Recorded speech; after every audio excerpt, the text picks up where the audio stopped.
Good evening, everybody, and welcome back to the cafe, guys. I hope you're having a great night tonight, and welcome to Paranormal Friday, Paranormal Creeping Unexplained Friday. And it's wonderful to have you guys back in the house. Thank you for joining us tonight.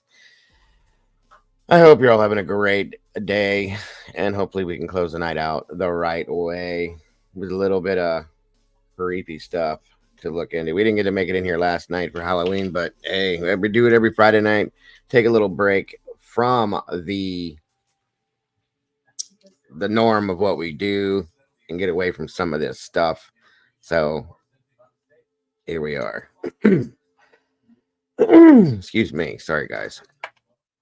So tonight, guys, we're going to be looking into the history and the story behind the true story behind the Winchester house.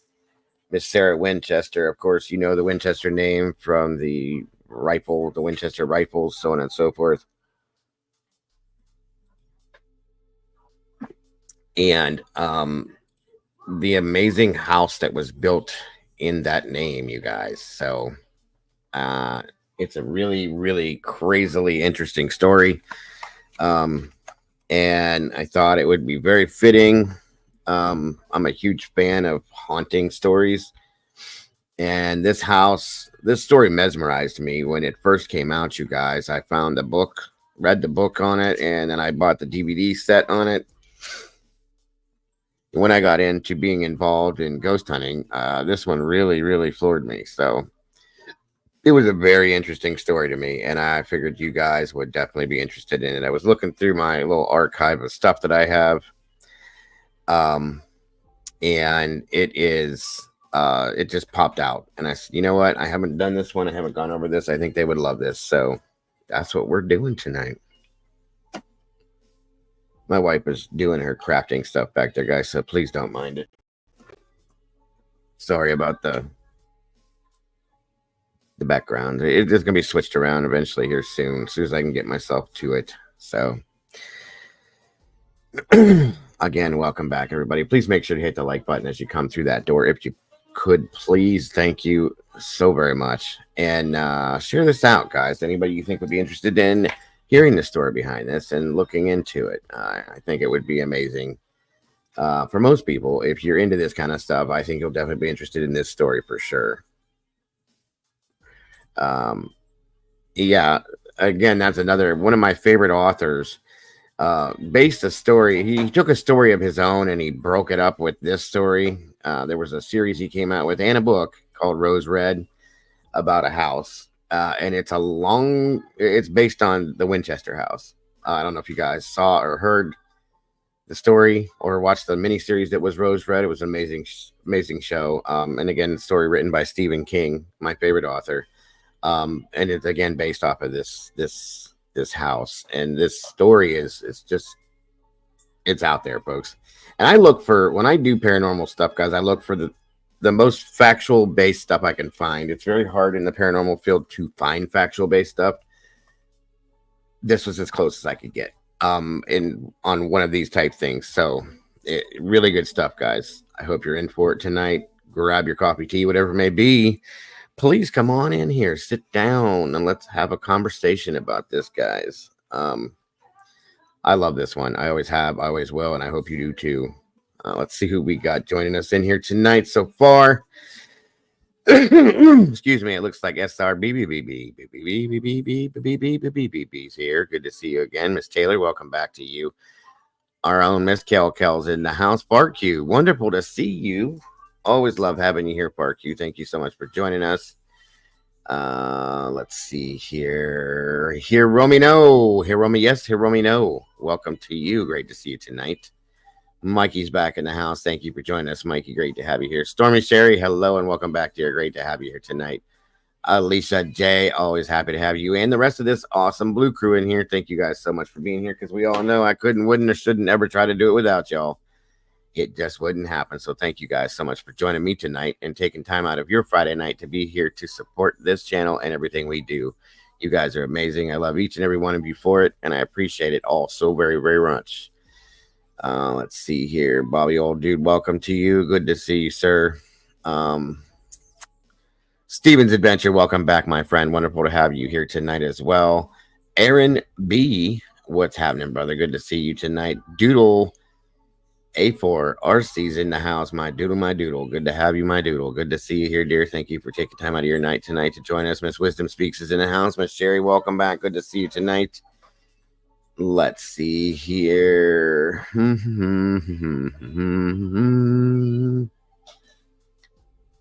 Making sure I'm not missing anybody tonight. I think Doodle probably will be passing cake out soon, if anybody's looking for it. Leslie and Billy, always a pleasure. Wonderful to have you back in the house. Thank you for joining us tonight, dear. I appreciate you so very much. Show. Let's see. Gene Spratt, welcome back, dear. Wonderful to have you back tonight as well. Hope you're having a wonderful night. Bonnie Bailey, always a pleasure, dear. Thank you so much for joining us. Girls in the house here. Thank you so much for joining us. Definitely appreciate you taking your time. Miss Charlotte's in the house. Thomas Sharp, welcome back. Good to see you. Thank you so much for joining us tonight on your Friday night. TGIF, folks. I hope everybody's having a great Friday night tonight. Andy's Butthole Stank, thank you for joining us. So appreciative of you. Megger's Box, welcome back to you as well. Mario Games, great to see you tonight. Thank you for being here. Lucy Goosey's in the house. Tanya D, welcome back to you as well. Wonderful to have you all here tonight. I hope you're having a great night. Suitcase Sammy's, hello and hello.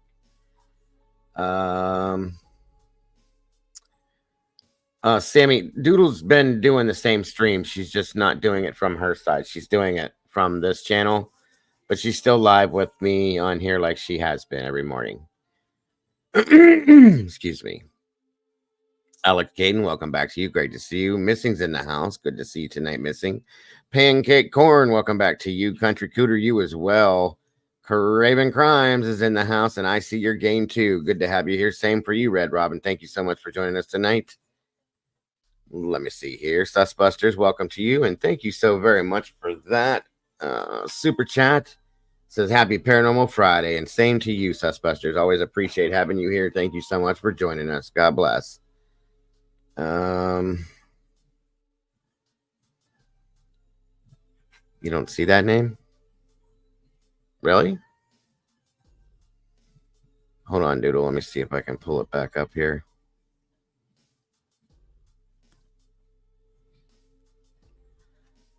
Where'd it go? Where did it go?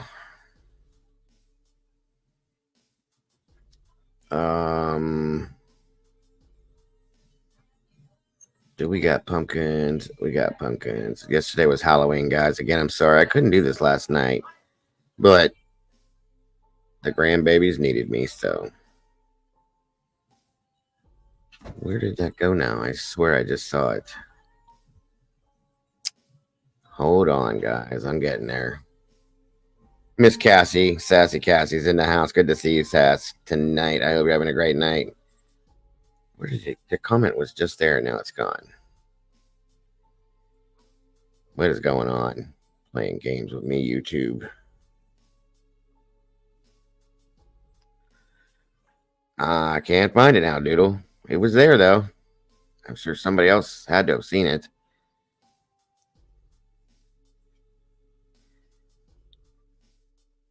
I don't know, you guys. That's weird. Rachel Smith, hello. TGIF to you. Wonderful to have you in here. And Susbuster says, thank you. Or you're welcome, mods. Hope everyone had a wonderful Halloween. Yes. You're so awesome, Sus. Thank you so much for that. It was way back. I think it lapsed now. But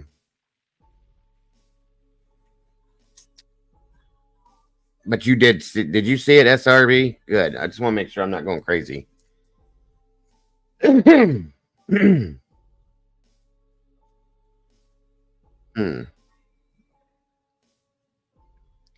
That's weird to me. Some weird stuff going on with YouTube lately. And the StreamYard too. Been doing weird things to me today. Things that I just don't understand. Come on in, everybody. Get a seat, get comfortable, grab a blanket if you're going to need one. You might get scared, you may not. Who knows? But we're all here together, so that's all that matters. I don't know. What name was it, SRB? Oh, we have pie. It is that time of year. It is that time of year. No more cake. It's time for pie.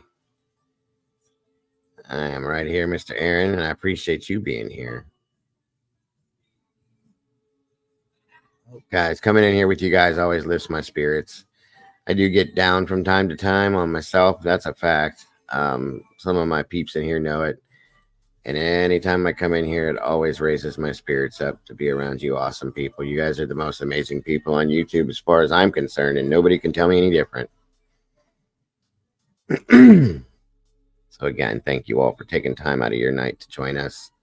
Yeah, StreamYard's doing some changes, and while they're doing it, they're messing things up. Nope, it wasn't that one, SRB. It was another one that said that. That one's in here too, but it wasn't that one that made that statement. It was somebody else that I have seen in here before with us. Damn it. Oh well. If they're here, I answered it, so maybe that was enough for them. I don't know. Either way, come on in, everybody. Get yourselves comfortable. We got 27 peeps in here now with 42 likes. However that worked out, I don't know, but thank you all for popping in here.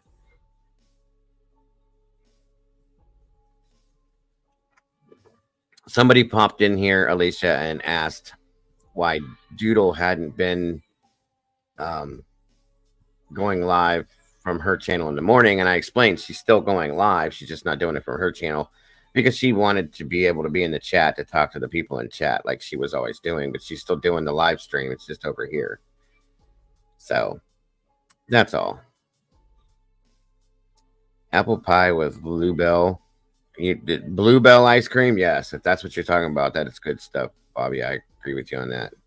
That's it. Yeah, Suitcase Sammy. That's the one. That's the comment that I was talking about, Doodle. And they've been in here before with us, so I don't know. So, I hope you guys are ready for a paranormal experience. A little talk about some hauntings.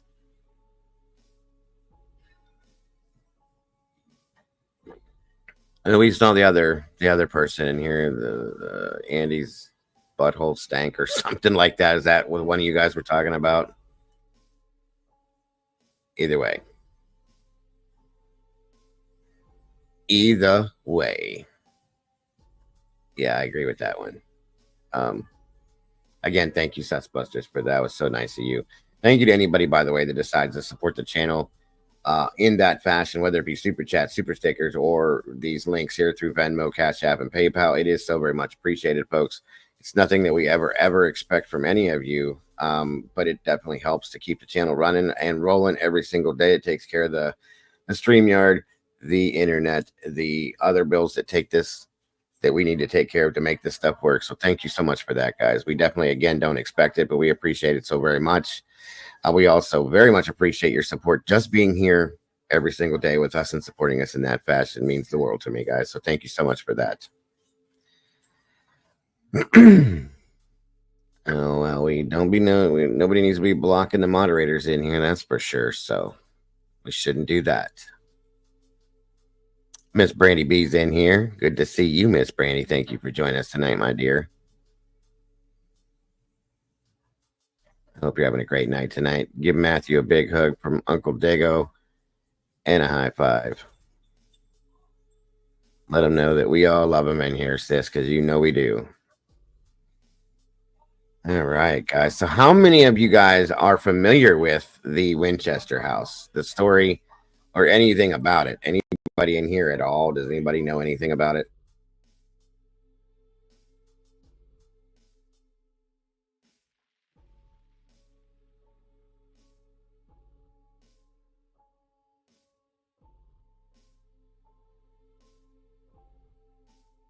She is working on her Christmas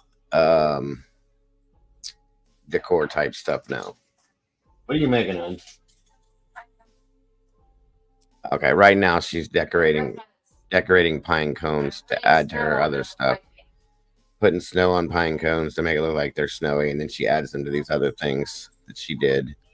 She actually just did an old style an old farmhouse window frame that she decorated that she's working on now.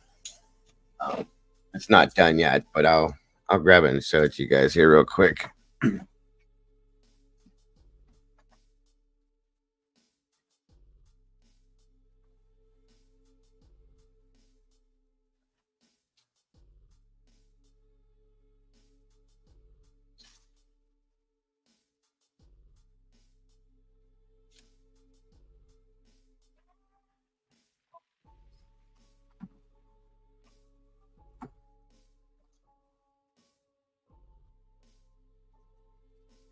This is what she's gotten done so far.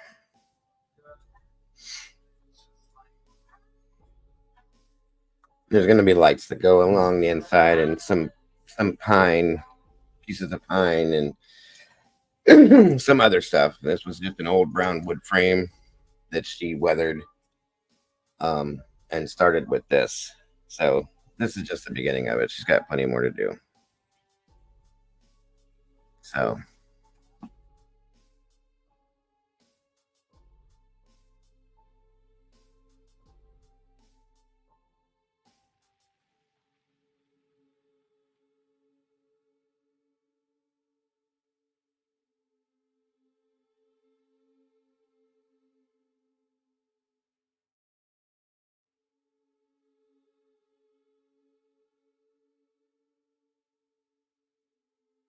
she likes to do stuff like this all the time. So moving on. We got through Halloween, so now she's starting her Christmas stuff that she puts together. Keeps her busy. Yes, very interesting story again. 30 people in here, 43 likes. You guys are amazing. Keep it up. I appreciate it so very much. Right, just hold it that way the whole time. Absolutely. Okay, you got there. Yes. We have one of those frames. She made one of those, Doodle. It's a square frame, and then she put the jute string with tape with clothespins, and it's holding pictures on there. It's pretty cute. Oh, you're okay, Alicia. She makes all sorts of stuff like this constantly. She just took an old round like cookie container and made a looks like a top hat out of it. Spray painted it black, and then she put a band around it, and then you decorate it right there around the band. Sorry, guys, it's really cute. She's always doing stuff like this. I think that.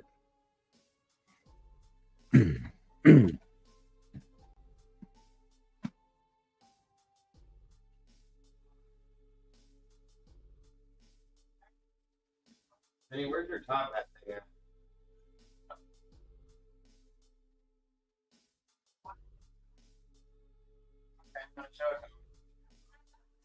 So,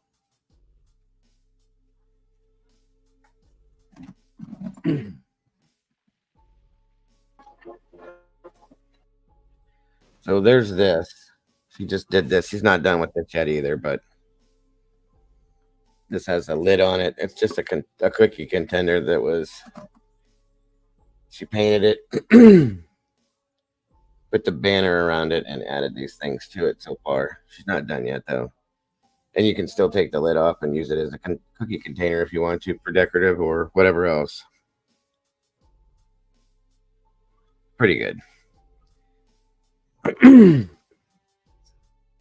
all she did was glue the bowl. This is a plastic plate, and then this is the bowl. See how it comes off, and then the inside, you put like Christmas cookies in it or whatever. So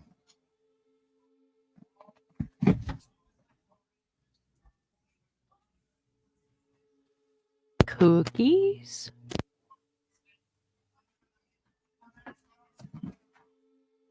well, oh my goodness gracious. Is that Mom I see in here? Hello. How are you, my dear? Good evening. I'm good. How the hell are you? I'm okay. Better now that you're here. That's awesome. Well, Thanks for thank doing you, sir. it. Did you have a good Halloween? I just kind of chilled at the house. Hi, everybody in chat. The baby went trick or treating, but thank goodness she went trick or treating in a gated community that was safe. Of course. So, Of course. did you see what happened in Orlando last I night? did. That's why I was waiting to hear from you to see what your take was on everything that happened there. Well, last year it was outside of Tampa, and then this year I guess they decided Orlando was where we were going to act like a bunch of damn fools. Well, one fool in this particular. At least they got this one, you know. Yeah. Hold Yeah, on. it took like days to get the guys from last year. I don't even remember how many of them it was. It was two or three of them. And there was like a 6-year-old, which what the hell a 6-year-old was doing out at 3 o'clock in the morning on Halloween in downtown Ubro City or whatever. Hang on. Ybor City. Ybor City. Whatever, however you say it. But this year it's decided. That's why I said you can't go anywhere. That's why we don't go downtown for events. Like, I don't care what it is. Yeah, Ybor. Thank you, Mike. And hey, Mike. Like, I don't want to go to concerts. Nothing like that anymore. It's not safe.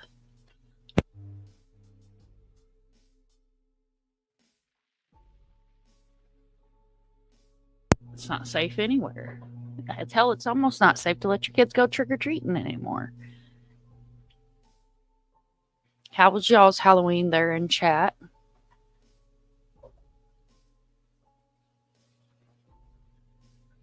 Thomas says, I bought 5 glass snowmen. My sister makes all of it handmade except the glass lights up. That's really cool. Yeah, Coco, I agree. Crowds are very scary anymore. You ain't lying. Especially I after don't seeing like people to start with. Mm-hmm. I don't blame you. It's awesome, Thomas. Or Miss Charlotte. I'm sorry. I keep forgetting that that's Miss Charlotte. So. Miss Charlotte. Hmm? Miss Charlotte who? Charlotte, I don't remember her name being Charlotte. It's under her husband's account. That's why it comes up under that. She came in before under Charlotte, so I can't remember that super name. Excuse me. So, are you familiar with this story, Mom? The Winchester house story? Yes, I am. The house that builds itself. And continues to do so. I figured you would. I would love to go there. Did you watch the TV series that they did on it? I think it was Rosewood. Is that what it was called? Rose Red. Yes, I did. Oh, yeah. It was phenomenal. Explaining that before you jumped in here. Stephen King took the story about the house and added to it with some of his nightmarish stuff that he writes. And they wrote the book first, and then they put the series out. It was like a mini series. It was great. It was fantastic. Fantastical. I do agree. Do agree. 33 people, 45 likes. I don't know how that works, but I'm definitely happy about it. So sweet. That is the story we're getting into. I got multiple different things. I filtered everything as I always do, but you guys know how my luck is. So I have multiple different stories and scenarios for us to go through on this, just in case.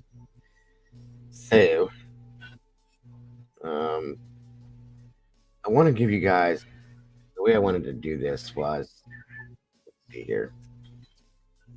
Let me find it first. Oh, all right. What we're going to start off with is a news clip that came out last year, and it was a college football game tomorrow. Yes, not for us. We have a bye week this week. Alabama's off for this week, but the way this story started off, or the way I'm starting off tonight, is last year. This is, by the way, in San Jose, California, is where this house was built, folks, or it's building itself, I should say. KTVU Fox 2 out of San Francisco ran a story last year, June 26th, actually, about the birthday of the Winchester house. I figured we could start with that and then move into the whole story. Development continues sprouting around Sarah Winchester's San Jose staple. The house itself. All of this is incredible contrast with this old building here and all this new construction in Savannah Row over here. It's quite a contrast. A century of development continues sprouting around Sarah Winchester's San Jose staple. The house itself remains a 20th century draw for tourists. I just wanted to see the crazy, like, maze-like house and see how lost. Welcome, Captain Jenks. Thank you for joining us tonight, brother. A crazy house. The Mystery House was conceived by Sarah Winchester in 1886, an arms manufacturing heiress who moved west from Connecticut. Over the next several decades, renovations, additions, and ruin from the Great Quake of 1906. Sarah passed in 1922. Her house, finally finished, opened as a tourist magnet a year later. We are a historic landmark that millions of people have visited and been inspired by over the last 100 years. And I think it is so special that, like a time capsule, you can still enter Sarah Winchester's home and feel like she just stepped away. 5 years ago, Hollywood tapped into the Winchester spirit, releasing a movie about the house and its famous architect. The spirits killed by the rifle. Now, I have a story to tell you, too. I can't think of her name right off the get right now. But this woman here, she's a very well-known actress, okay? While filming in this house, she had numerous experiences that scared the hell out of her. If I can find the interview with her, I will let you hear it. Welcome, Miss Jules. Good to see you tonight. So, yeah. Helen Mirren, thank you so much. Kel, you're amazing. This is why you're on this team. So yeah, Helen Mirren said she had her own personal experiences in this house. And when she was telling the story during the interview, it was like, okay. And I imagine people, this was after the movie way after the movie came out. And I typically would imagine somebody, of course, is going to talk about stuff like that to promote the movie. This was way after the movie. So am I, Kel. It's amazing. Movie and music. 100%. So you did great. I appreciate it. But anyway, so she had her own personal experiences that they interviewed her and she told about in this house that she was definitely shaken about. Okay. And there's stories, folks, of people getting lost in this house and not being seen again. That have entered this house and disappeared. How true it is, I don't know. The audio is turned all the way up on this one. Aaron, I'm sorry. I'll turn my mic down, but that's the best I can do, guys. I'm sorry about that. I'll turn the English subtitles on just in case you can't hear it clearly. I'm trying. But let me finish this story up for you guys. I'll shut up now. Rifle. They guide me. As a character, she's shrouded in mystery. So is this house. There's no shortage of ghost stories in many of the 160 rooms. It's a paranormal treat for tourists who trek from around the state, the country, and the world to climb stairways to nowhere, all in hopes of unraveling this mystery 100 years in the making. It seems like a staple of San Jose, so that's another reason why I wanted to visit it.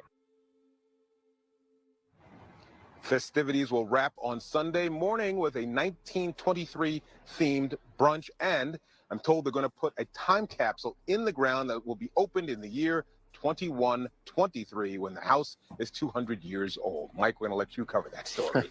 We're live in San Jose. Jesse Gary, KTVU, Fox 2 News. Right back to you up in Oakland. So there is that. Welcome, Molly. Good golly almighty. Great to have you here tonight. This is your forte, so thank you for joining us, Molly. So that is what we're going to kick this off with. This is a, yeah, absolutely, Charlotte, absolutely. It's a very interesting story for those of you that like this kind of stuff. I think you'll be into this. So let's get this out and moving. As soon as I find it, let me go to the. I got multiple versions of this, so let's see. Let me go to the find the right one first. Okay, so I got a couple versions of this that I wanted you guys to see. Truly, um, we need to look at the house. I think.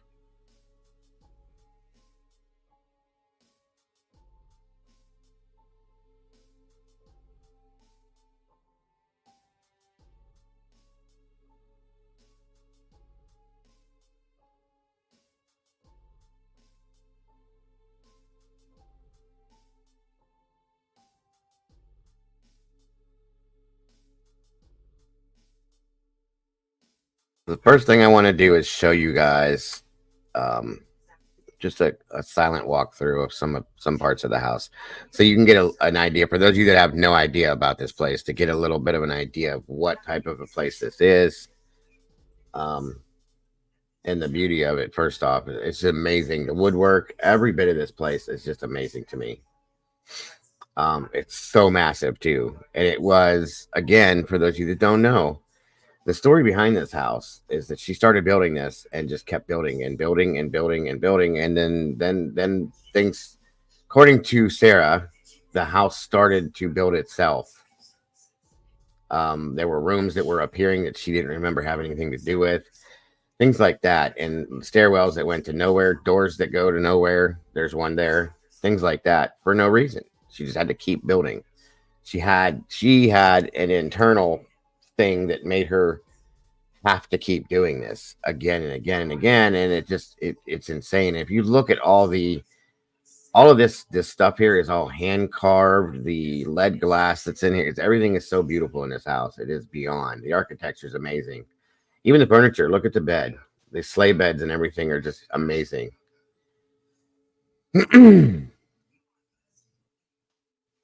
And my understanding is that they've stopped construction, but there's still rooms in this house that people are like weirded out by, that changed.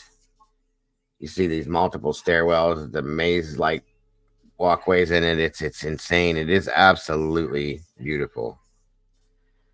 All of this woodwork here is all hand carved that was put in here. And of course, like I said, Sarah Winchester is the wife of her husband founded the Winchester company, the rifle company. So, and the lead glass and the colored glass cannot be recreated, from my understanding. It was all made a certain type of way, and it was all specific to this house. Very, very, very pretty. Stained glass is what I was thinking. Sorry.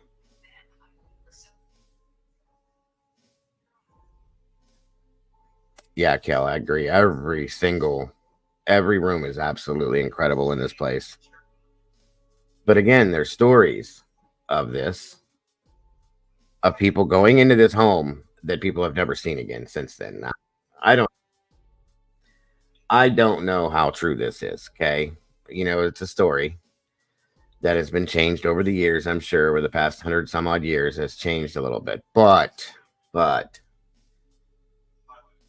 you just, I don't know, folks. There's been a lot of, even Sarah herself had issues with things when she lived in this home, from my understanding. So, all right, let's see what we got. Let me go into. I had so many to pick from too. I don't know which one to throw at you guys first. They're amazing stories. Let's see if I can. Let's see what this one does here. Give me a second.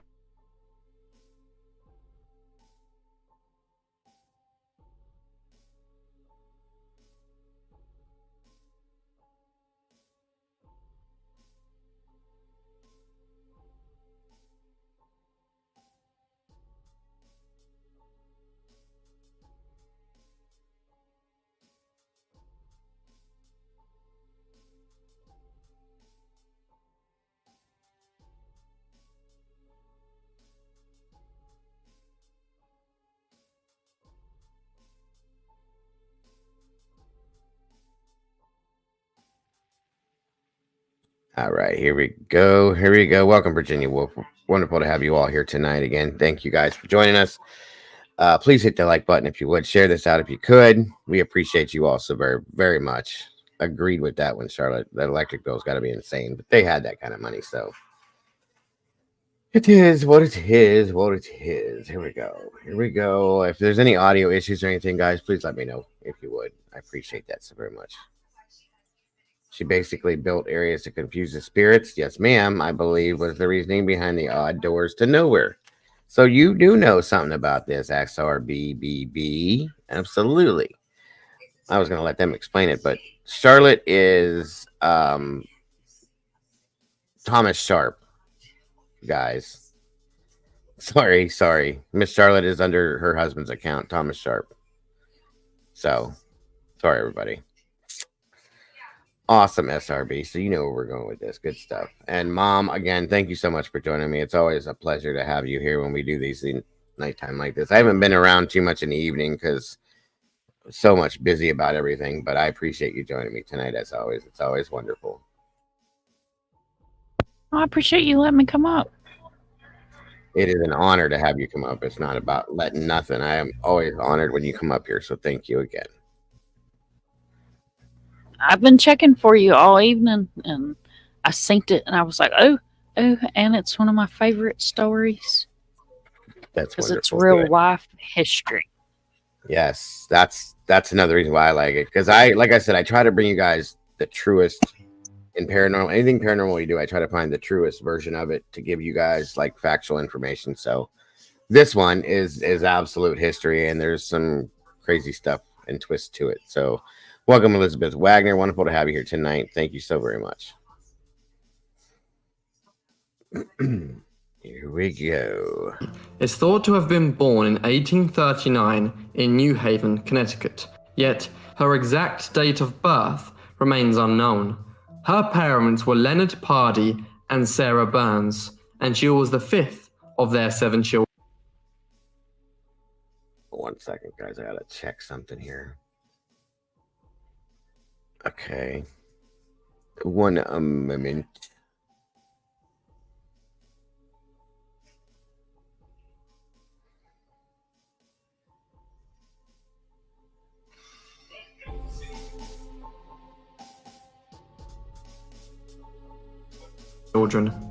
She came from a progressive, free-thinking upper-middle-class household. Her father, Leonard, worked as New Haven's bathing house manager and later found success as a finished carpenter. This led to Sarah's inspiration for wood detail later on in life. Leonard's keen business sense allowed him to earn very good money. By the time the Civil War broke out, he made a fortune for his family by supplying the Union Army with ambulances. With her father's influence, young Sarah became somewhat of a child prodigy, excelling in all areas of education. By the time she was 12, she had already... Yeah, that was her name, Charlotte. Thank you for that very much. learned Latin, French, Spanish, and Italian. Furthermore, she demonstrated notable musical, mathematical, and scientific skills. She was also considered to be remarkably beautiful and was even known as the Belle of New Haven, in spite of her small size, only being 4 foot and 10 inches tall. Besides her intelligence and social class, various other factors influenced her upbringing and beliefs. Perhaps most significantly was her enrollment at Yale College, now known as Yale University. From a young age, she attended Young Ladies Collegiate Institute, which was the only institution within the college that accepted female students. At the time, Yale College was seen as progressive and had a Freemasonic, Rosicrucian type of thinking. Moreover, several members of her family belonged to the Freemasons. At Yale College, the auntie of Sarah's friends was the American writer Delia Bacon. She attracted fame by writing an essay theorizing that the author behind Shakespeare's works was actually Sir Francis Bacon. This gave birth to the Baconian theory, and other writers at the time shared her beliefs, including Ralph Waldo Emerson and Mark Twain. Yet nowadays, this theory is thought to be untrue. All of this influenced Sarah's worldview and her life's future work. On the 30th of September 1862, Sarah wed William Wirt Winchester, a wealthy young man who she had known since childhood. William was born on the 22nd of July, 1837, in Baltimore, Maryland. His mother was Jane Ellen Hope, and his father was the businessman and politician Oliver Fisher Winchester. Shortly after young William's birth, the family moved to New Haven, which led to the Winchesters establishing a family fortune. It's likely that the couple first met at New Haven's First Baptist Church while they were still children. Furthermore, William's sister Annie was Sarah's classmate at the Young Ladies Collegiate Institute. Just like Sarah, young William also studied in a branch of Yale College. He attended New Haven's Collegiate and Commercial Institute. Sarah and William had similar experiences while growing up. Both had family members belonging to the Freemasons. Both studied a similar curriculum, and they were both part of the same social class. However, one thing that would set them apart was a huge fortune that the Winchesters started to amass. Upon settling in New Haven, William's father Oliver established with his partner John Davies a clothing manufacturing company called the Winchester Davies Shirt Manufactory. Oliver hoped to expand past this, so he taught William all he could so that he could take over as co-owner of the company. Meanwhile, Oliver became intrigued in the firearms market and believed it could become a huge cash cow. Oliver was a skilled businessman, and in order to successfully enter the firearms market, he acquired Volcanic Repeating Arms Company through a hostile takeover. In 1856, he had control of the company and moved its headquarters to New Haven. The following year, the company name was changed to New Haven Arms Company. Finally, in 1866, it became the Winchester Repeating Arms Company. As time passed, William, just as his father before him, became much more passionate about manufacturing repeating arms rather than shirts. So, he sold his shares in the company in order to become the new treasurer at the Winchester Repeating Arms Company. Within a few years, the family business became a huge success, selling to customers all over the nation. Its most successful firearm was the Winchester Model 1873 rifle, which was also called the gun that won the West. From the company's creation until 1916, the company sold more than 700,000 Winchester rifles. Many known people used their rifles, especially famous Wild West figures, including Buffalo Bill Cody and Annie Oakley. The Winchester rifle was even used by the President, Theodore Roosevelt. In June 1866, Sarah Winchester, as she became known after her marriage, gave birth to a daughter, Annie Pardee Winchester. Sadly, little Annie suffered from a disease known as marasmus, which meant that she couldn't properly process calories or proteins. This led to severe malnourishment, and she died at just 6 weeks old. Deeply heartbroken from the loss of their baby, Sarah and William decided that they wouldn't have any more children. On the 10th of December, 1880, William's father, Oliver Fisher Winchester, passed away. By now, the Winchester Repeating Arms Company was worth a fortune, and in his will, he left the company to William, as he was his only male-born son. However, death had no mercy on the family, as just a few months later, William died on the 7th of March, 1881, aged 43, after a long battle with tuberculosis. As a result of these two passings in quick succession, Sarah became one of the wealthiest women in the world. The fortune she inherited was worth approximately $20 million, equivalent to $550 million nowadays. Furthermore, she received 50% ownership in the Winchester Arms Company, which generated a passive income of $1,000 per day, about $27,000 in today's money. After this life-changing event, Sarah Can you imagine bringing in $27,000 a day as your income? That's insane. I mean, absolutely insane to me. But that explains. So sometimes you can have too much money. Just saying. Sarah decided to go on a 3-year world tour, as was popular at the time. In 1886, the local newspaper, the New Haven Register, stated that Sarah had been removed to Europe. Where she went and what she did during her years travelling the world is unknown, as there's little information about her adventures while voyaging around the globe. Yet, some reports allow us to speculate what she got up to, at least for some of the trip. During the 1880s, coal Freemasonry was developing in France. This allowed male as well as female membership. Furthermore, many cases were springing up regarding strong leader-like women gaining access to Masonic lodges, even though Freemasonry traditionally forbade women from joining. It's likely that while in France, and perhaps in other parts of Europe, she spent time with the Freemasons, especially when considering her high social status and...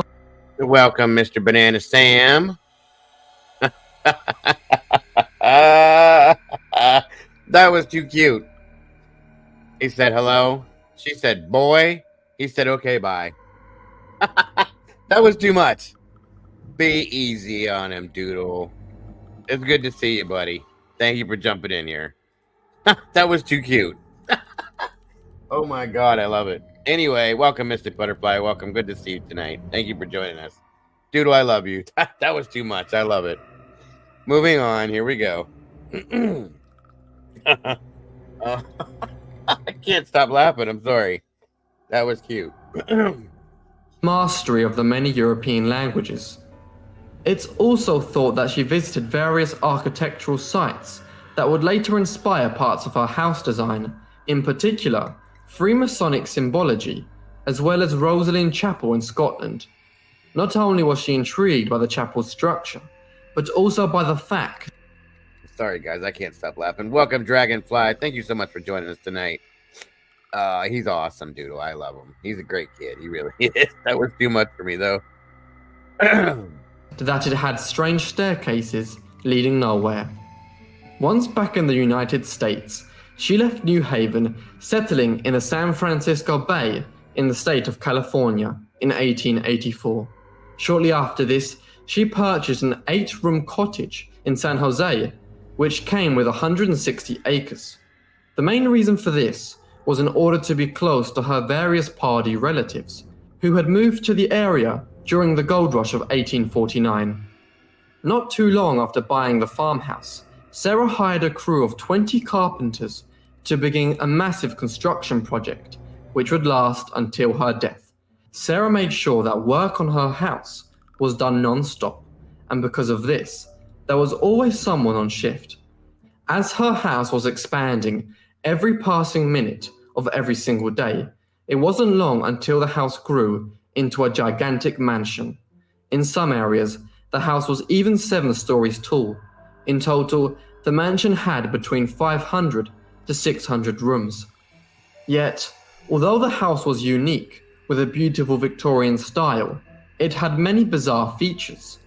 Also, as her mansion continued to grow in size, locals questioned why Sarah Winchester would go to such lengths to build such a strange house and waste away at her fortune.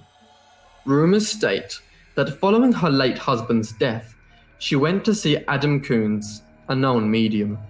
It was through Adam that Sarah supposedly learned that the angry spirits who had been killed by the Winchester rifle cursed her with a family fortune.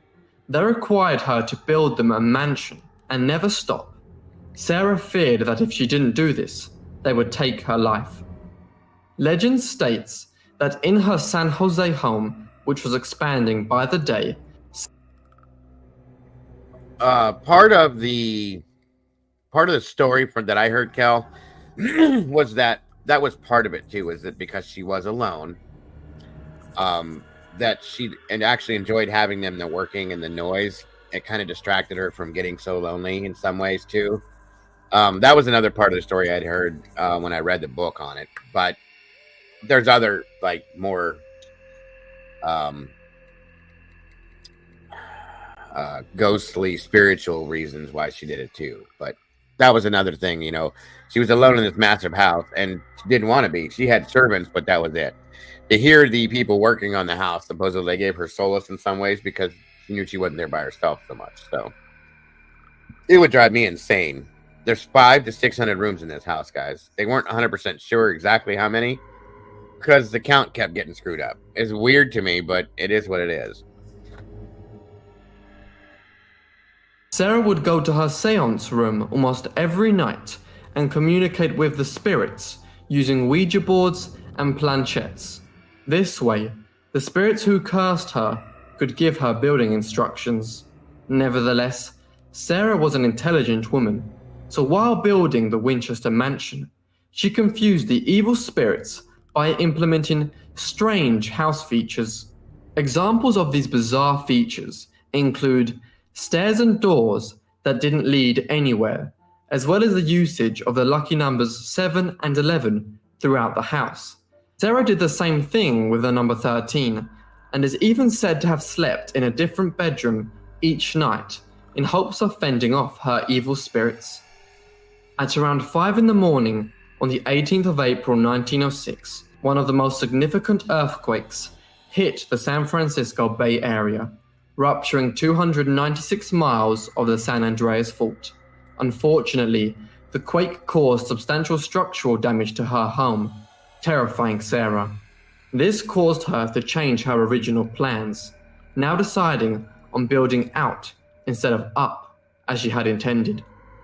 Although no blueprints are known to have existed, her adaptability demonstrates her passion for innovation and creative ideas. Sarah was a woman who looked for detail in every place of her house. She was a firm believer that improvements in people's lives can come from their surroundings. She is considered to be a decorating genius and a lover for stained glass. Furthermore, an array of various styles has been found in the interior of the house, including Persian, Egyptian, Greek, and even Japanese.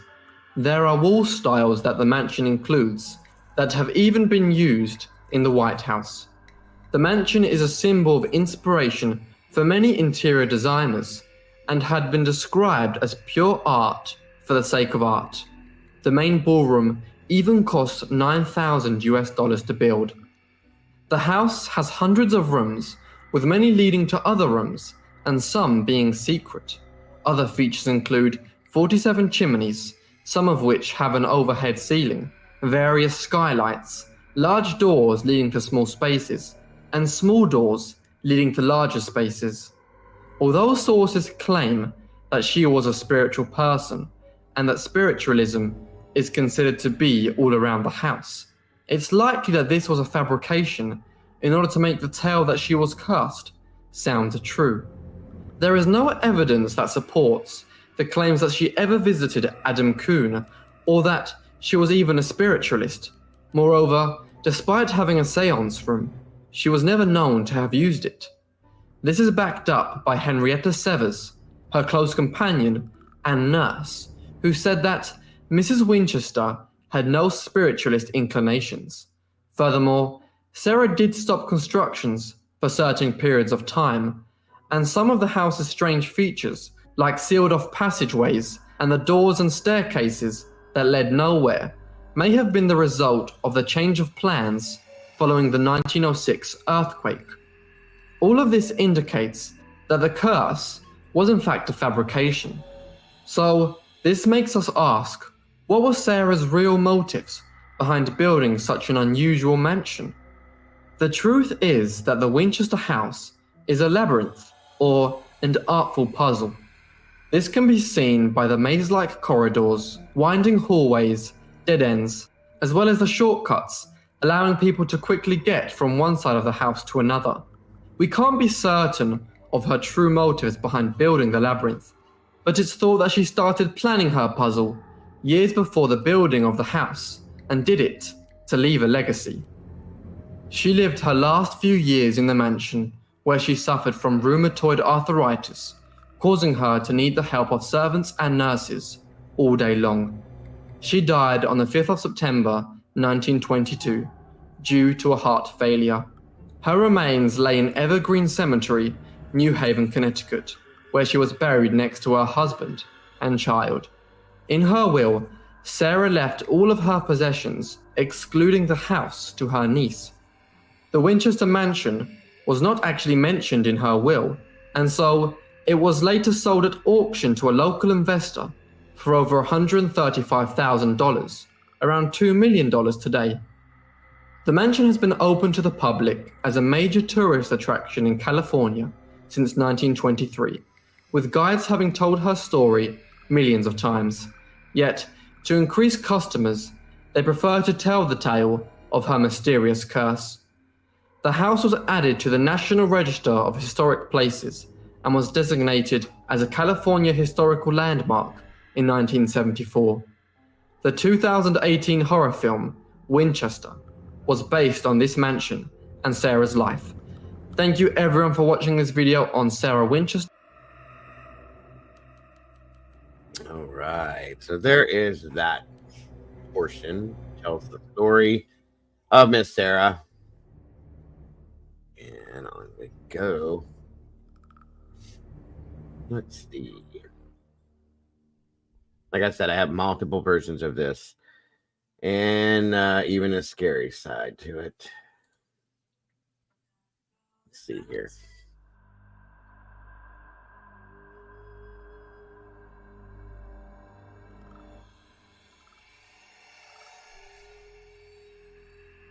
When I cover stuff like this, I always like to give you guys the historical side to it, then the logical side, as well as the there's more, Rachel, don't worry, there's more, then the scary side and the paranormal side to it. So moving on. Was the Winchester Mystery House built to confuse the dark entities that tormented Sarah Winchester? We're going to explore a bit of history that is not well known to the public, a truth that defies the lore that was even adapted into the 2018 film Winchester. The legend that is often told says that Sarah, the wife of William Winchester, the founder of the Winchester Repeating Arms Company, had experienced a lot of tragedy in her life with the death of several family members. Then in 1881, after the death of her husband, Sarah had met with a psychic medium who told her that she was haunted by the spirits of those killed by her husband's guns. She was instructed to build a grand house that could confuse the spirits so they would not find her. Upon the death of her husband, Sarah had inherited a vast fortune and shares in her husband's company. With that money, she moved out west to San Jose and bought a farmhouse. From there, her staff of full-time carpenters kept busy constructing room after room, corridor after corridor, and making the house labyrinthine with doors that led to nowhere, stairs that ended at ceilings, and windows that didn't face outside. As work continued on the house, Sarah would supposedly retreat into a seance room to contact the spirits and plead with them to leave her be. Work on the house didn't cease until her death in 1922. Her personal belongings were inherited by her niece, and the house itself went up for auction, eventually becoming the popular tourist attraction it is today. That is the legend, but how true is it? Thanks to the internet, historians have been able to paint a much more vivid picture of the story of Sarah Winchester and her famous house, and the truth can be more interesting than fiction. Sarah Lockwood Pardee was born in 1839 in New Haven, Connecticut. Her father was a carpenter, and so instilled in her an interest for architecture and design. William Wirt Winchester met Sarah during their childhood, as their families were neighbors and the two families had grown close. The couple married in 1862, and soon after, William's sister died in childbirth, and the infant son would die soon after, along with her other 2-year-old son. Sarah was no stranger to the death of a sibling. In childhood, one of her sisters had died young. Death would now be a constant theme in the lives of Sarah and William from this point on. In 1866, Sarah gave birth to her first child, a girl she would name Annie, after William's late sister. Unfortunately, the infant suffered from a condition called marasmus and struggled to feed. The baby died of starvation a month later. The Winchesters retreated into seclusion as a result of their grief, focused on their passion for architecture with the construction of a home on Prospect Hill.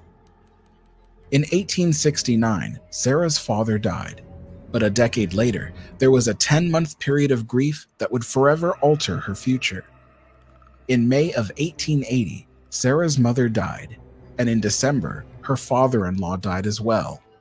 And most tragically, the next year, in March of 1881, her husband William died of tuberculosis.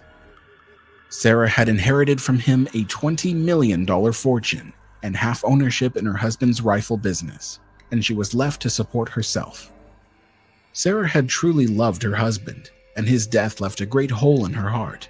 She would spend her free time down by the seashore, looking away at the vast ocean. In 1884, her rheumatoid arthritis became so advanced that in order to manage her aches and pains, her physician recommended moving to a warmer, drier climate, suggesting California. It was that same year that her elder sister, Mary Converse, died. Sarah needed a change of scenery, both for her physical and mental health. She remembered that she had visited San Francisco with her husband in the past and decided to look for a place in the Santa Clarita Valley. She fell in love with a large farmhouse sitting on 45 acres of land on a road called Santa Clara Los Gatos Road, and purchased the property in 1886. She hired a foreman and employed several local craftsmen of various nationalities to become her full-time builders. Originally, she hired architects to redesign her home, but was unsatisfied, so she took up the mantle alone. Sarah had leaned on her passion for architecture to pass her time and deal with her grief. She didn't socialize much, as her disability and morphing disfigurement left her somewhat of a recluse. However, she did develop close professional friendships with her servants and carpenters. She treated them well, paid them well, and of course, they all shared similar interests. Sarah called her new home Llanada Villa, since the surrounding landscape reminded her of Llanada Alavesa in Spain, a place she had previously visited with her late husband. The widow Winchester wasn't alone, however. She had convinced her two sisters Isabel and Estelle and their children to move to San Jose. Sarah would end up supporting her family for the rest of her life, as she had no children of her own, and her remaining family had meant so much to her. Her sister Estelle would suffer from a failed marriage and die from substance abuse. The other sister, Isabel, would move out of the Winchester house and enter her own home, and Sarah helped with the renovations. The only family member who ended up living in the Winchester house with Sarah was her niece, Daisy. With nothing but an excess of space, money, and time, Sarah now had the freedom to explore her love of architecture to her heart's desire. She began adding more rooms to her home, creating a third floor, then a fourth and a fifth. She visited many architectural and garden exhibitions, learning new techniques and styles that she could experiment with. While the house was designed in a style called Queen Anne Revival, it was anything but typical for its era. Since Llanada Villa was part of her hobby and was never intended to be completed, Sarah would not work off of a master plan. Instead, she made additions room by room, section by section. And it didn't matter whether a room was midway through construction or if it had been seen through to completion. If she felt she could design it better, then she would have her carpenters rip it out and start anew. But it wasn't all hard work. Sarah would also dismiss the workers for long periods of rest, sometimes lasting several months of inactivity on the house. And when they would come back to resume their work, they were often eager to finish a previous project and start up a new one. This is all part of the reason why the house seems so rambling, with corridors that meander and architectural features that don't make sense. If there is a glass skylight dividing the levels of an atrium, that is because there used to be a roof below. If the corridor is divided by steps that lead up and then back down, that is because you have entered a wing of the house that sits at a different level. Or if there is a window that is blocked by a wall, that is because a new section of the house was built where once there was an open view. One of the other features of the house that seems bizarre is the rather gradually sloping and winding stairway. As Sarah aged, her arthritis worsened and it became difficult for her to climb stairs, so she had her carpenters build her shallow steps, which required a much more lengthy incline just to get to the next level of the house. Into the 1890s, the house grew very large, so big it was difficult to miss. Locals were very curious about the widow. Gossip turned to local lore, and whispers grew to outright lies. It didn't help that Sarah was such a recluse that she never felt the need to defend herself. You can imagine the amount of gossip that must have spread when locals saw the 7-story central tower, which was rebuilt 16 times before Sarah was satisfied with its design. A San Jose Daily News story from March 29, 1895, reported that the reclusive woman who owned Llanada Villa believes that when it is entirely completed, she will die. This superstition has resulted in the construction of a maze of domes, turrets, cupolas, and towers, covering territory enough for a castle. You as well, Kaylee. Thank you so much for joining us tonight. Wonderful to have you here. Angie Savage, welcome to you as well. Thank you so much for joining us. I appreciate you so very much. That goes for all of you. Stitches, welcome back. Great to see you tonight. Thank you guys so very much for being here. We appreciate you so much. A family friend of the Winchesters refuted that story 2 years later in the same newspaper, but by then the stories and lore had already stuck, and Sarah was branded a woman driven mad by her grief. She didn't bother to make public statements or pen a defense for herself. Sarah had lived through so much emotional hardship that her only concern was the well-being of her family, friends, and workers, as well as her love for architecture. But by the turn of the 20th century, she was an aging woman who simply didn't care about the musings of high society. Supposedly, twice she had ignored a visit by a United States president, and the gates to her home remained locked, which then sparked rumors that the woman was too snobby even for a visit from the president. But as newspapers printed their chastising remarks, Sarah continued to live the best life she could make for herself. After 2 decades of construction, the Llanada Villa, though large and meandering, had looked like an architectural masterpiece. And though many changes had been made along the way, it was an ongoing project that the widow had been very proud of. And then, tragedy struck again. On April 18, 1906, 20 years after her house first began to grow, the ground beneath the house started to tremble. The Great San Francisco earthquake measured an estimated 7.9 on the Richter scale and had leveled much of the region and started fires that burned down what was left. The Llanada Villa was heavily damaged. Sections of the house crumbled into a pile of rubble, and the massive 7-story tower at the center had collapsed and brought down part of the house with it. Areas of the 4th and 5th floors had been leveled, and in many of the rooms, the plaster walls cracked and broke off in sheets, leaving nothing but the wooden studs, beams, and lath strips. Most of the chimneys had toppled as well, prompting workers to simply seal most of them up, rendering many of the fireplaces unusable. Thankfully, Sarah and her family had been unharmed during the shaking. It's not believed that the widow was even home when the shaking happened, but when she arrived to assess the damage, her heart, much like her home, had broken into many pieces. To say she was devastated would have been a vast understatement. She had considered just clearing the whole property and starting over, but in 1906, she was a 67-year-old woman, too tired and too weary to start anew. Instead, she instructed her workers not to rebuild what was once there, but instead to repair the damages and seal up the openings in the structure. This explains more of the reasons behind the confusing architecture of the house. Staircases that led to nowhere once led to other areas of the house. Doors that open up to the outside once led to balconies or rooms. Whole sections of buildings where simple wood clapboards juxtaposed the architectural design were simply walls that plugged openings where the building had collapsed. Sarah Winchester did not continue to build onto the property after the earthquake.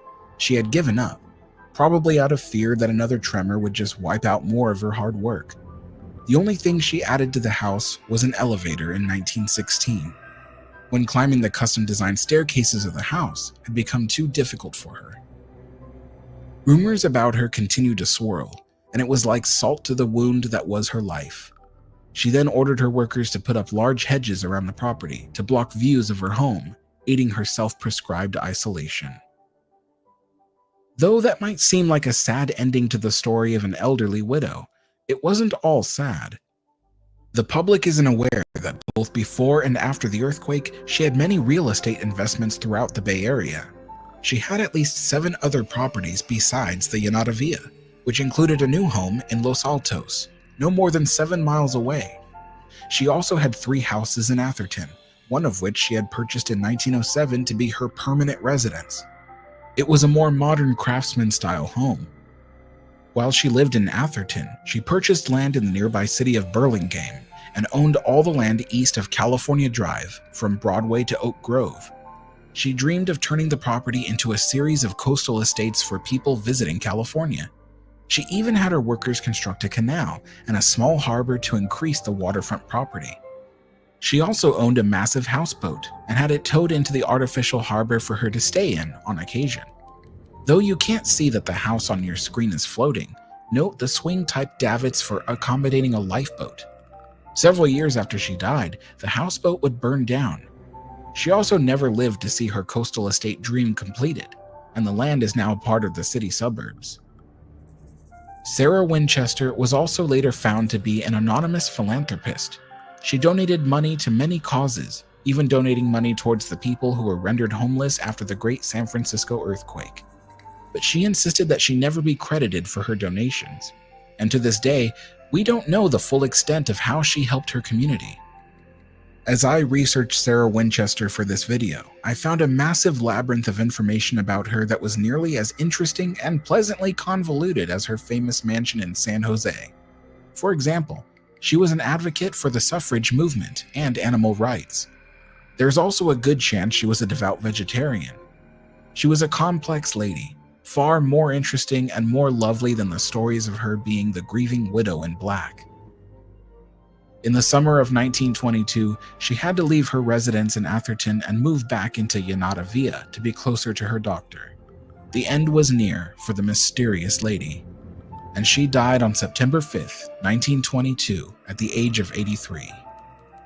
In her will, she divided up her remaining fortune and properties amongst her family and closest foremen and workers. Her Atherton home and all the belongings in each of her multiple houses were left to her loyal niece Daisy. There was a stipulation in the will that if anyone disputed her wishes, they would get nothing. Eventually, some of the properties were sold off and redeveloped. The original San Jose home, the Llanada Villa, was considered worthless. There was still extensive damage to the home, and there were no valuable belongings left inside. And with the confusing layout of the rooms and infrastructure of the building, it would have cost a fortune to make the home livable. In fact, the land underneath the house held more value than the building itself. 9 months after her death, a man by the name of John Brown had rented the property in 1922, and he and his wife began offering tours of the home. They repeated the lore and legends about Sarah on the tours to give context to the house that visitors traversed. Eventually, John Brown purchased the entire property in 1931, and to this day, his descendants run the mansion as a successful tourist attraction. The home is very well kept, often in a preserved state as it was when Sarah died. Antique furniture was purchased to fill the various rooms in the empty house. The 45 acres of land surrounding the property was gradually sold off and redeveloped until now all that's left is the 5 acres in which the 24,000 square foot house currently sits, surrounded by dreary gray and uninspired modern buildings that tower over it. The house you see today is vastly different than the 8-bedroom farmhouse Sarah bought in 1886. By the time Sarah died, the home had 160 rooms, 2,000 doors, 10,000 windows, 47 fireplaces, 17 chimneys, 40 stairways, 40 bedrooms, 2 ballrooms, 13 bathrooms, 6 kitchens, 3 elevators, 2 basements, and much of the building was both constructed and decorated with redwood, which explains the strength and longevity of this old structure. In the aftermath of the earthquake, Sarah reflected on the site of her house, remarking, It looks as though it had been built by a crazy person. If you take the tours today, they will tell you the stories about how Sarah was instructed by a psychic medium to build the house to confuse the spirits that haunted her. Though there is no proof the psychic ever existed or that Sarah ever held a seance, it wouldn't have been odd even if she did, because these kinds of things were very common in the Victorian era. As for whether the mansion is haunted, that's up for debate. It depends on what you believe. But I'm not interested in the ghost stories. At least, not nearly as much as the reality behind the construction of the grand house, and the fascinating story of the kind and gracious reclusive widow, Sarah Winchester. If you enjoyed the video, not other than the fact that she was such a wonderful person. She had an amazing heart. She's one of our people, folks. She's somebody that would have fit right into this community like you wouldn't believe, okay? She's always trying to help somebody, and spent some of that income on doing that. You know, that's amazing, the things that she's done, and probably so much more that she did that she didn't even want anybody to know about because she didn't want to be recognized for it. But, you know, an amazing, amazing person she was, in my opinion. So now that is the good side, the nice side to all of that stuff and the mansion itself. Now, I have a couple other versions of this that I wanted you guys to see, considering the stories that I've read, the stories that I've watched, the documentary DVDs that I've gone over again and again and again and again. There's some interesting stuff. So, let's find this one here now.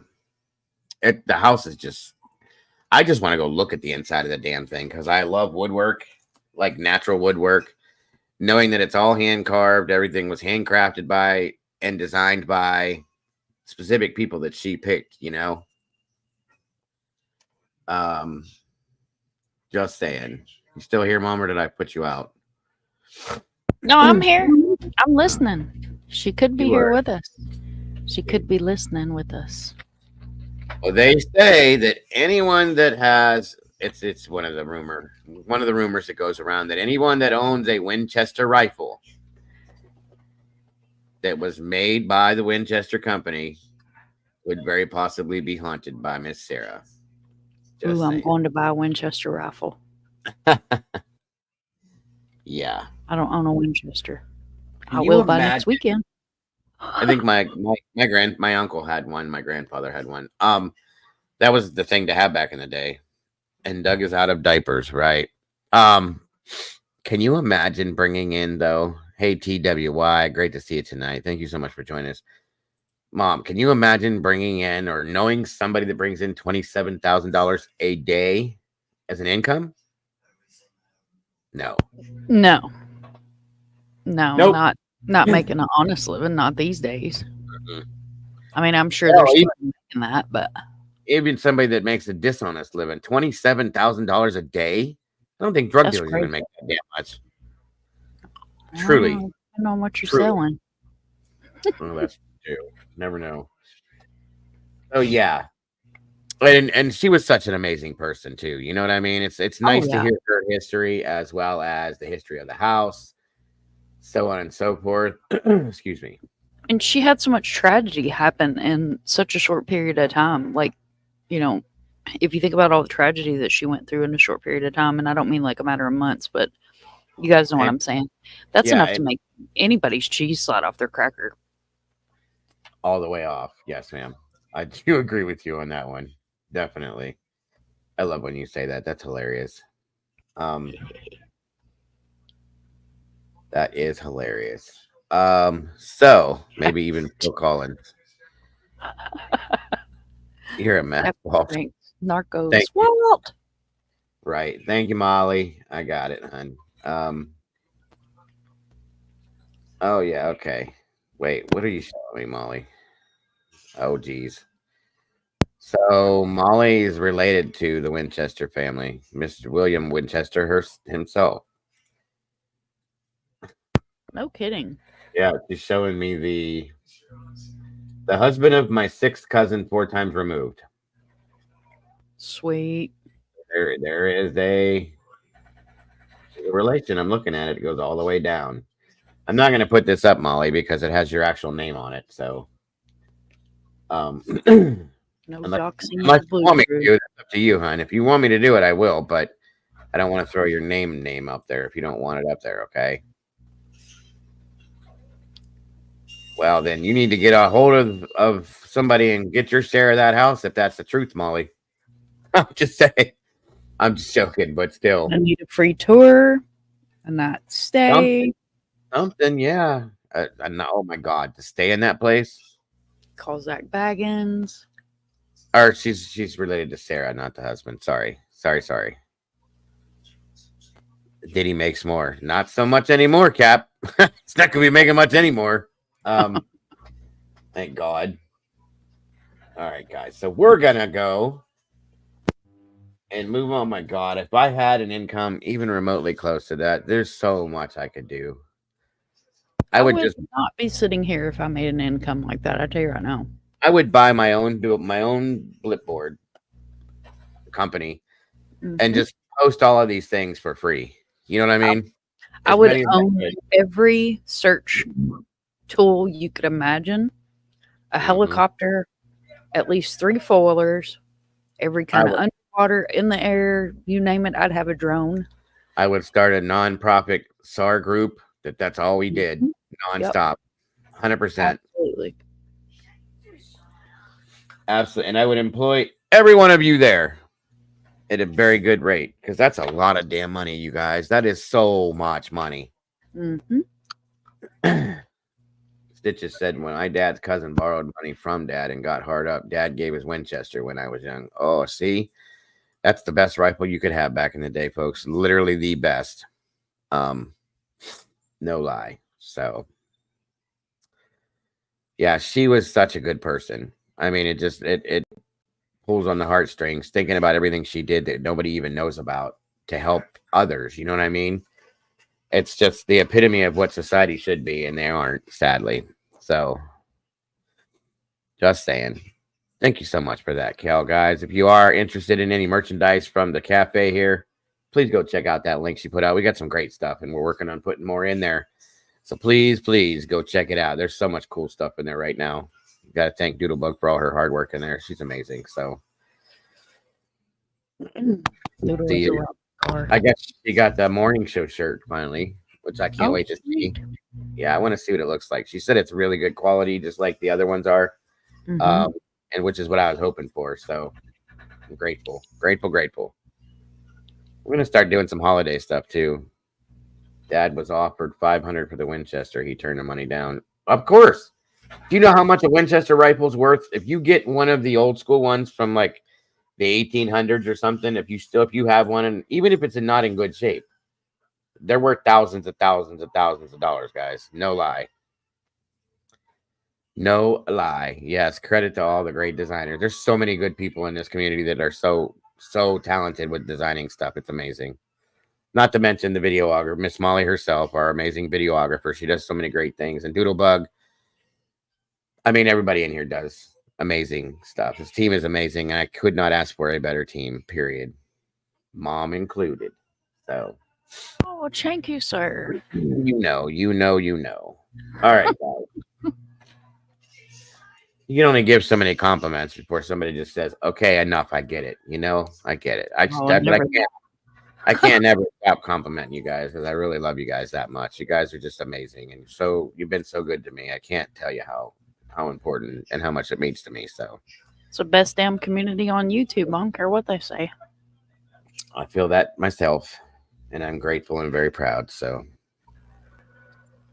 all right, guys, let's listen to this story. This is an overnight stay in the haunted Winchester mystery home.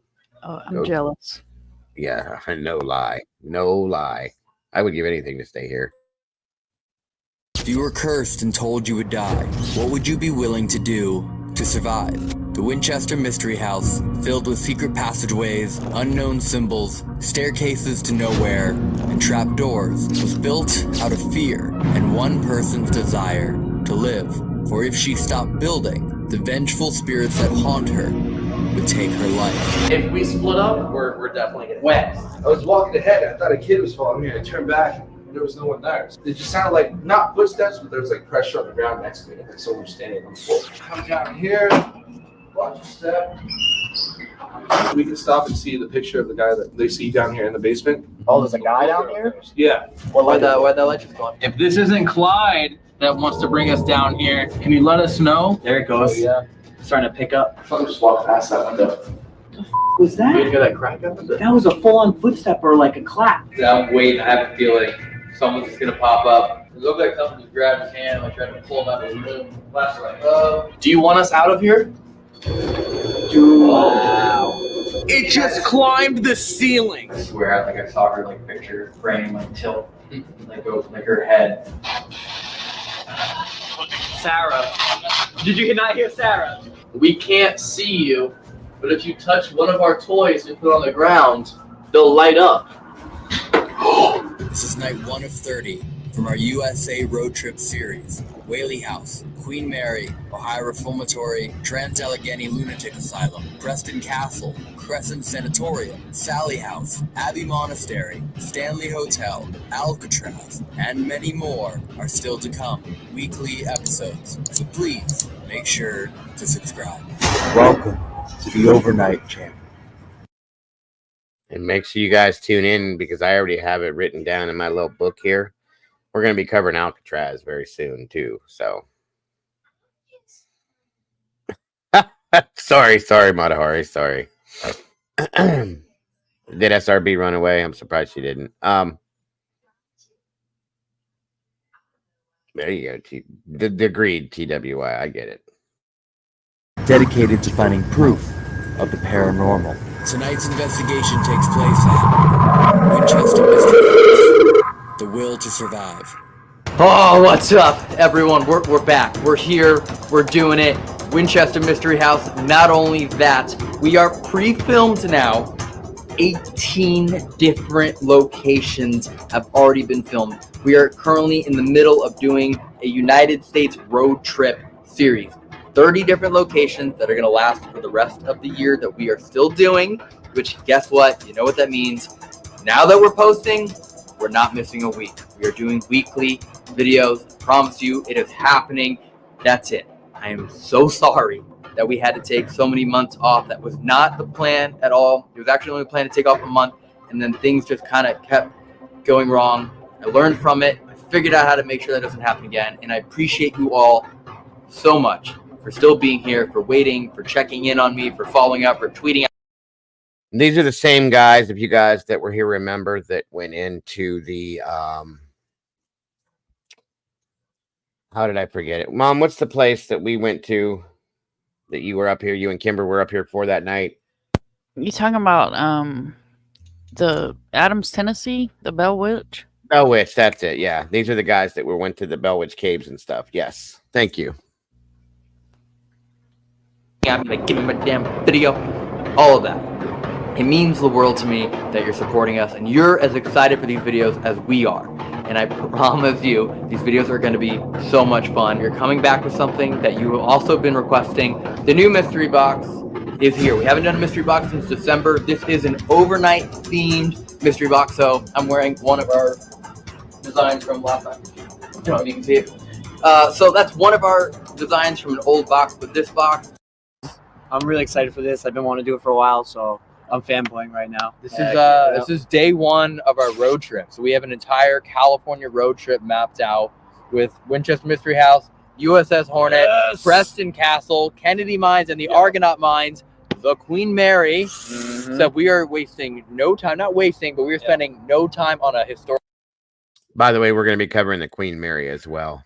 Just so you guys know, it's another good story. A Doodle was in here a little bit ago. Walt, I don't know. She might have had to step out. She's right above you, Walt. It is just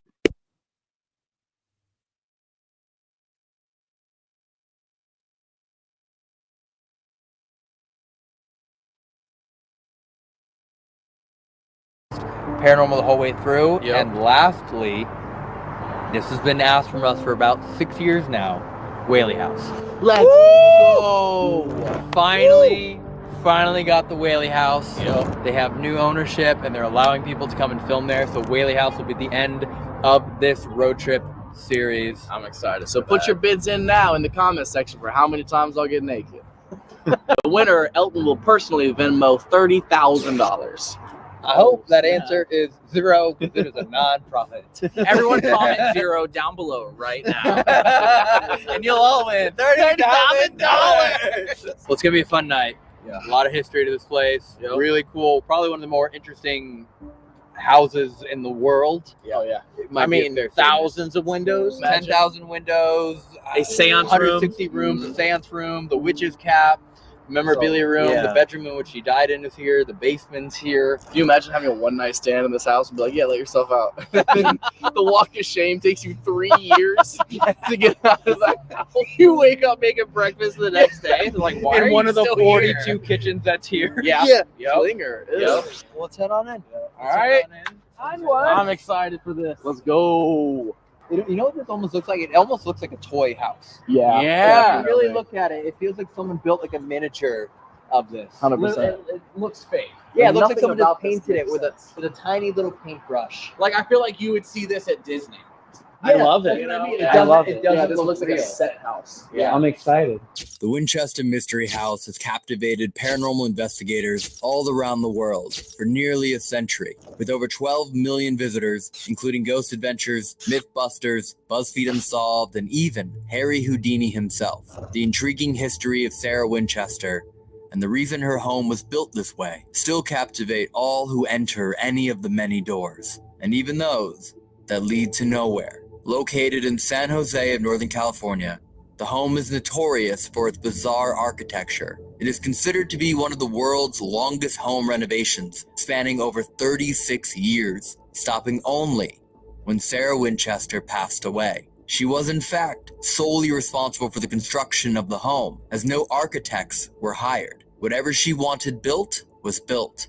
24,000 square feet, 160 known rooms, 10,000 windows, 2,000 doors, 2 basements, 3 elevators, 6 kitchens, 47 stairways and fireplaces, secret passages, skylights in the floor, and trapdoors. To this day, no blueprint has been found for the construction. A labyrinth of wood filled with windows, doors, and staircases. A home you could spend hundreds of hours in.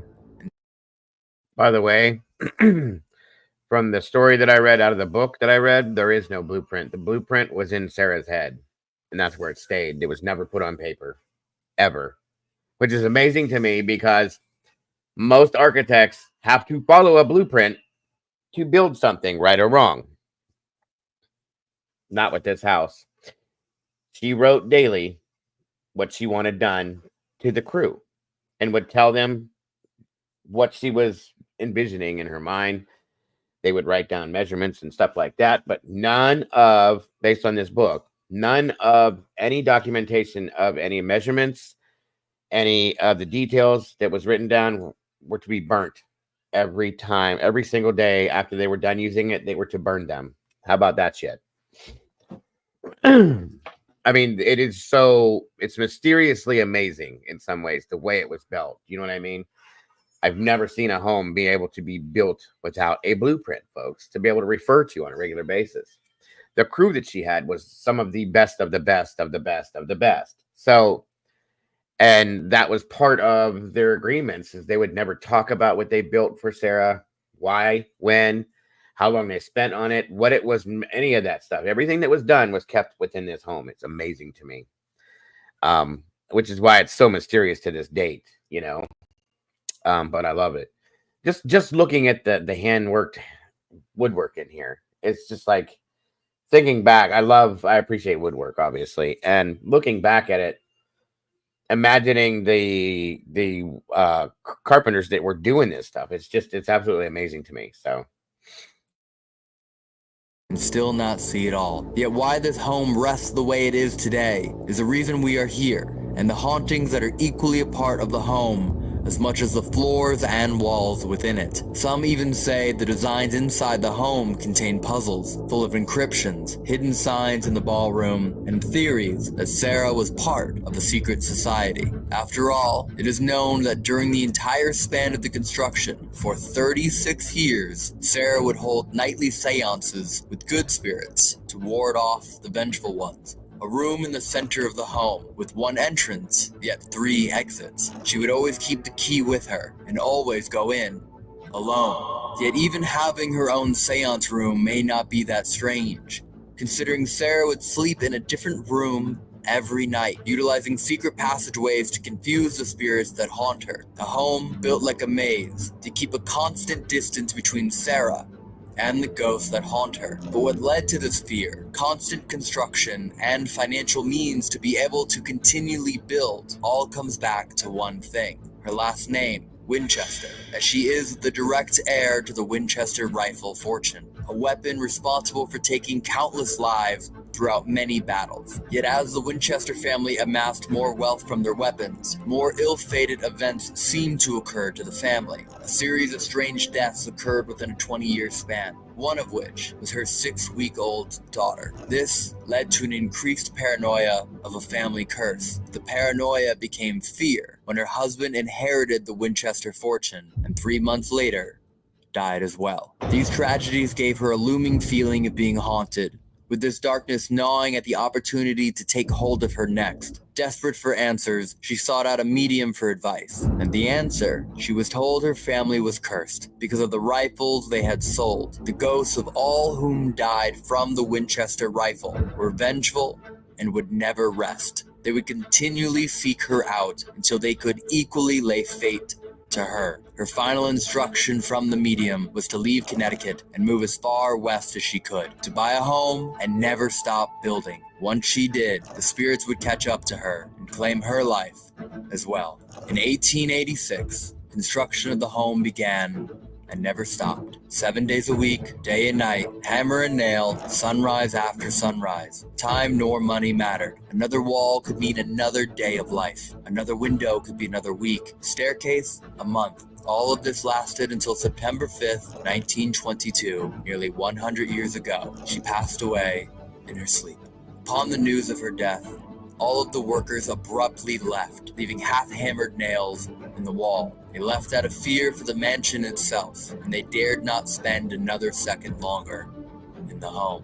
It is without doubt that we, among millions of others, believe this home to be haunted, with an endless amount of secrets still to be found, seances to be held, spirits to speak with, and perhaps communication with Sarah herself. A single night here is never enough. We were given an opportunity to do a paranormal investigation in this home. Although only a few hours, we made the most of it, entering the home in awe and leaving in shock and respect. Documented paranormal evidence of phantom voices, sighs, tugs on clothing, doorknobs turning themselves, and full-bodied apparitions. There is nearly as much paranormal evidence as there are windows here. Welcome to the Overnight Channel. If you hear or see anything during this video, please leave a comment and let us know. And lastly, thank you for being here watching this video. We're excited to be back with weekly episodes again. Yeah, well, what's up, guys? How are we doing? Good, man. How are you?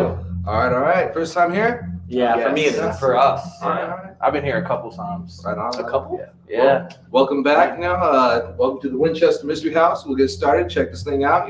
So I worked here on and off 7 years, but it's like my second home. A lot of people ask who cleans the house. It's us tour guides. So I know like the back of my hand. I walk around the house by myself all the time. So yeah. Stuff happen whenever you guys are cleaning. Yeah. I have a few stories, where I think I can take a break for a second and sit down and I hear someone bang on the wall. And you're the only one here. Yeah. Dude. All right. You don't get scared no more. No. Well, I didn't say that. He didn't.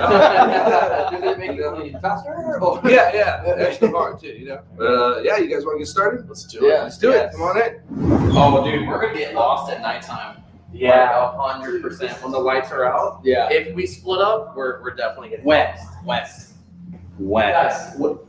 we split up. Did It's just all small rooms, like mazes everywhere. Like, for what? Just keep going. I'm already so many on this. Dude, this is like 3% of the place. Dude, this is like 3,000 Airbnbs. The staircase to nowhere right here. Staircase to nowhere. What? Oh, wow. How much you go up there, Evan? Oh, staircase to nowhere? Yeah. You can see it. Evan, what's it like? Oh, It's also known as the staircase to my future. Nice. All right. Hey, man, this is a stepping stone. Dang. Bro, keep going up. All the way up. All the way up. Why is this here? Keep going. So. Oh, that's cool. Come on up, Josh. I'm coming. Let's all go. Come on. Josh, come on up. Come on, Josh. We're gonna keep going. Josh, come on up. Yo, Corey, come on. We're going. Damn. Come on up. Come on. Come on. Wow. This is my type of nowhere. Yo, come on. Come. It was so popular that we became the gun that won the No, Kyle, get up here. Seriously. Oh, wait. Oh, Kyle. I thought that was Evan. Yeah. Yo. That is Kyle. I couldn't see with the light. I thought that was Evan, too. I was like, doesn't this music make you just want to dance?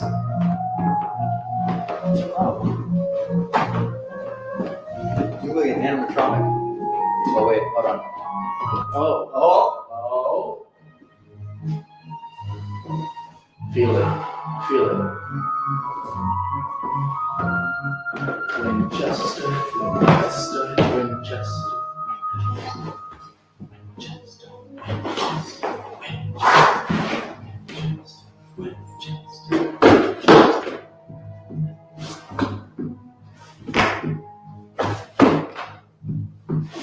That's all I got.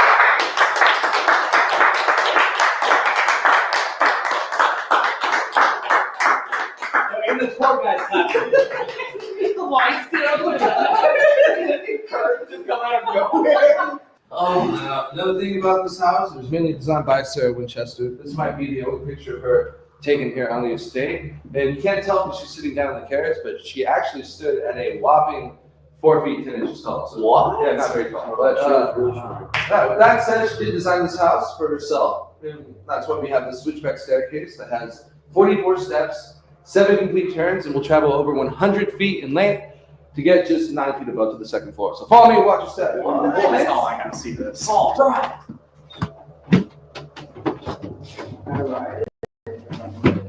The heck? So weird. Why? Wait, so why'd they actually build it like this, though? Why? Well, you know what? She had arthritis, and it was hard for her to lift her feet more than a few inches. The older she got, so these are called easy risers. But as you can tell, they're actually just easier to trip on. You know. Yeah, this is really inconvenient. Oh, is this it? Is this the hidden room of the house? Corey's just mobbing.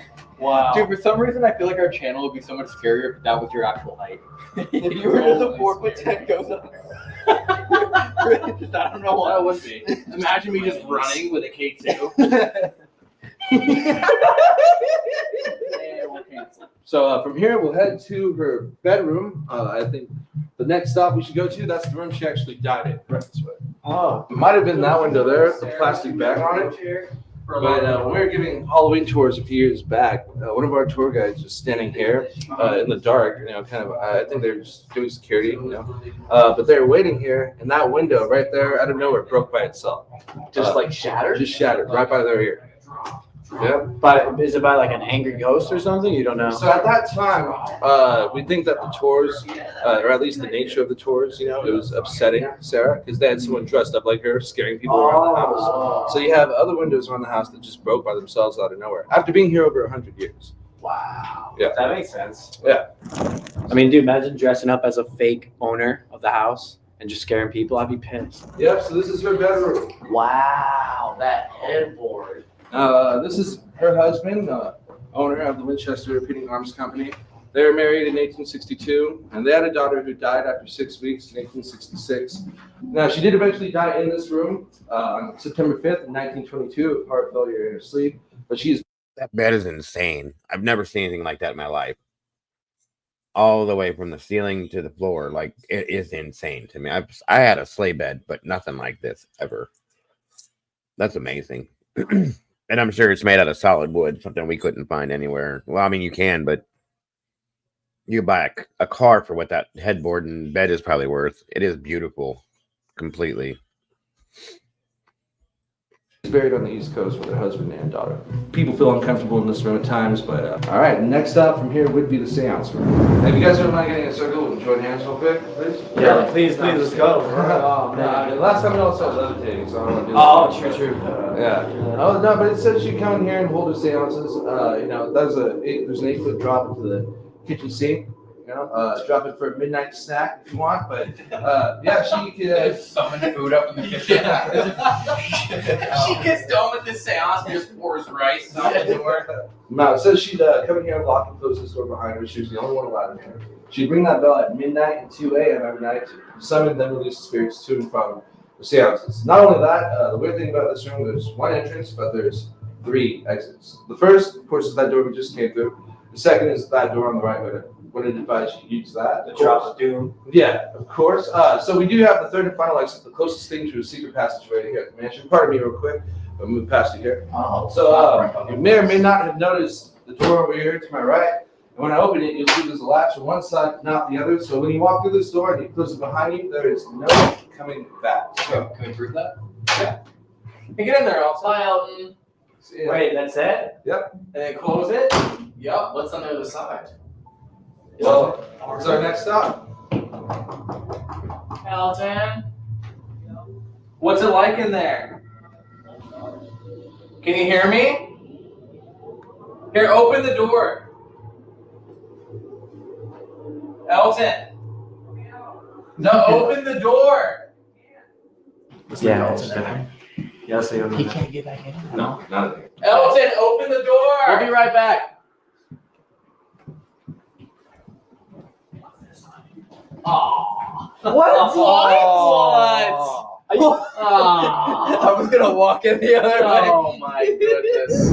It's like one of those sunrooms. One of those windows that broke by themselves during those Halloween tours a few years back. Oh, Dead Center too. It was all during the Halloween tours? Yep, it never happened before. It hasn't happened since. Yo, Sour's really just busting her own house out. Wow. So because of all the seances that was happening here, do you think they brought more ghosts here from the portals that they may have opened? That's very possible. You know, you never know who you're inviting in. Yeah.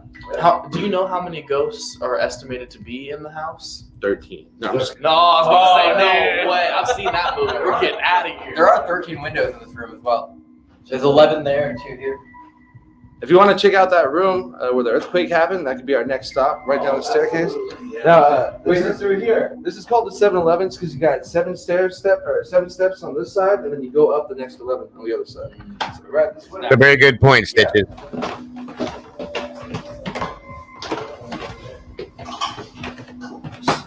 One, 2, 3, 4, 5, 6, 7. We literally went down just to come back up. This house is a mess. I mean, that's relationships. True, that's true. Dude, on a serious note, we can get seriously lost here. Like I thought when they were saying it at first, like, oh, we can't get lost here, but we really could. We're here. Oh, that's true. We can't get lost. We're actually here, if you don't know. Oh, we're in the Hogwarts. Yeah. Castle. Got it. This is the room where me and Aaron were filming, and we caught someone walking behind us. Like you can literally see a straight up figure just walking behind us. And it was right back here. Sick feeling in my stomach. All right, we'll head up to the haunted floor next. Right up these stairs. This isn't the haunted All floor? the haunted floor. Every floor is haunted, but this one's especially haunted, I guess. Awesome. You know? Yep. So now we're on the haunted floor, but every other floor does look haunted too. So why is this the haunted floor? Well, this is the floor with the most activity. This is where the staff members will live with their families. So we think they still live here. But we'll head down here to this unfinished part. There are low ceilings and pipes, so do watch your head. It looks grungy. All right. No, this is my favorite room. This is cool. This is the witch's hat? The witch's cap. Yep. Witch's cap. Witch's hat. That's Cow. No cap. Dude, no witch's hat. It's cow. We gotta do some ghost stuff in this room. Nah. This is breakdancing. This might be the room to do it. They say this may have been the original seance room before this part of the house. Welcome, Siggy and Mike. Wonderful to see you tonight. We missed you. It's been a while since we've seen you. I hope you're doing well. Hope everything's okay. It's great to have you here tonight. Thank you for joining us. House was boarded up after the earthquake. Yeah, so you got the witch's cap. Now, this whole part of the third floor is weird, but this room, it's cool because if you stand in the middle and you look up and you talk, you can hear your voice bounce off the walls around you. Witch's cap. Oh, that's cool. Yo, put me in the booth. This is crazy. I'm about to drop some fire SoundCloud links. This lady tried charging me $200 to give me my future. This witch's cap. Wow. Wow, that's terrible. I like that. Thank you, dog. Yo, I'm in the Winchester mansion. I gotta get out of here so I can go crisscross and see Chris Hansen. You want to meet? Wait. Why? I don't think you ever want to meet Chris Hansen. I gotta go headwear shopping. I need something in a snap. I can't make up my mind. Which cap? Oh my God. Okay. Dude, that was fire. Okay.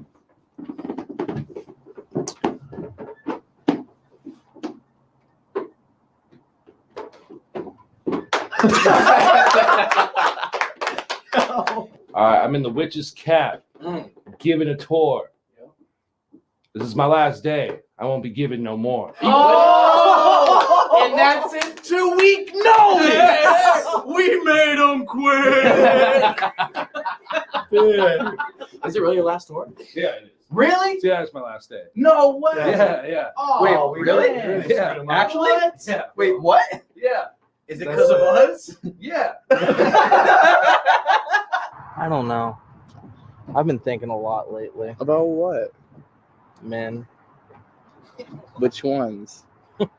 Named Matt. What have you been thinking about? Just, I don't know. Say it. All right. What, Evan? What? That's not going in the video. Why? It's about the house. This is about the house. It's not about us, Evan. God. Focus. Men, am I right? Yeah, men. Who needs them? I know. So this is one of the other hot spots. We're still on the third floor, the haunted floor. What's the third floor? Yeah.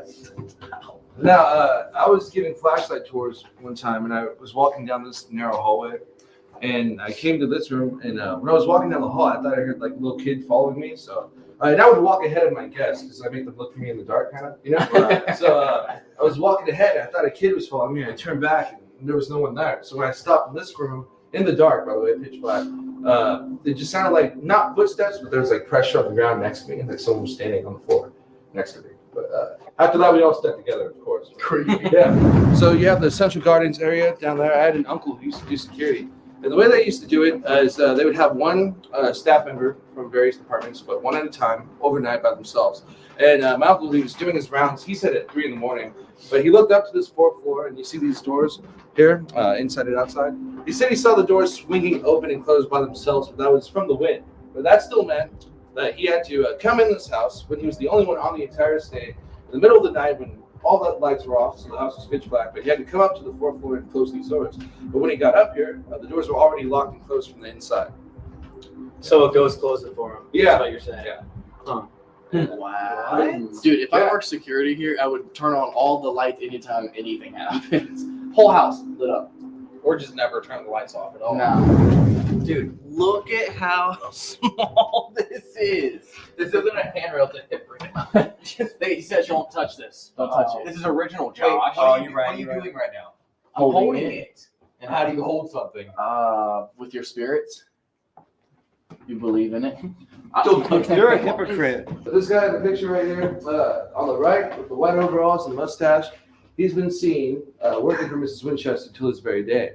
The basement, most definitely, which is right over here. This is where we enter the basement. He's been seen in the ballroom fixing a fireplace or just pushing his wheelbarrow around the estate. What's his name again? We call him Clyde. We don't know his actual name, and we don't think it's actually Clyde, but that's just the name that's been coined for him here, and that's how we refer to him. So, do people see him like in like full apparition, like a living person, or still kind of like? Yeah. They asked who's the actor he hired to walk around. Wow. Yeah. We have no actors, just Clyde. Open these doors here, head into the basement. Oh shit. So we come down here, watch your step. Right there upstairs. Watching that too. Basement.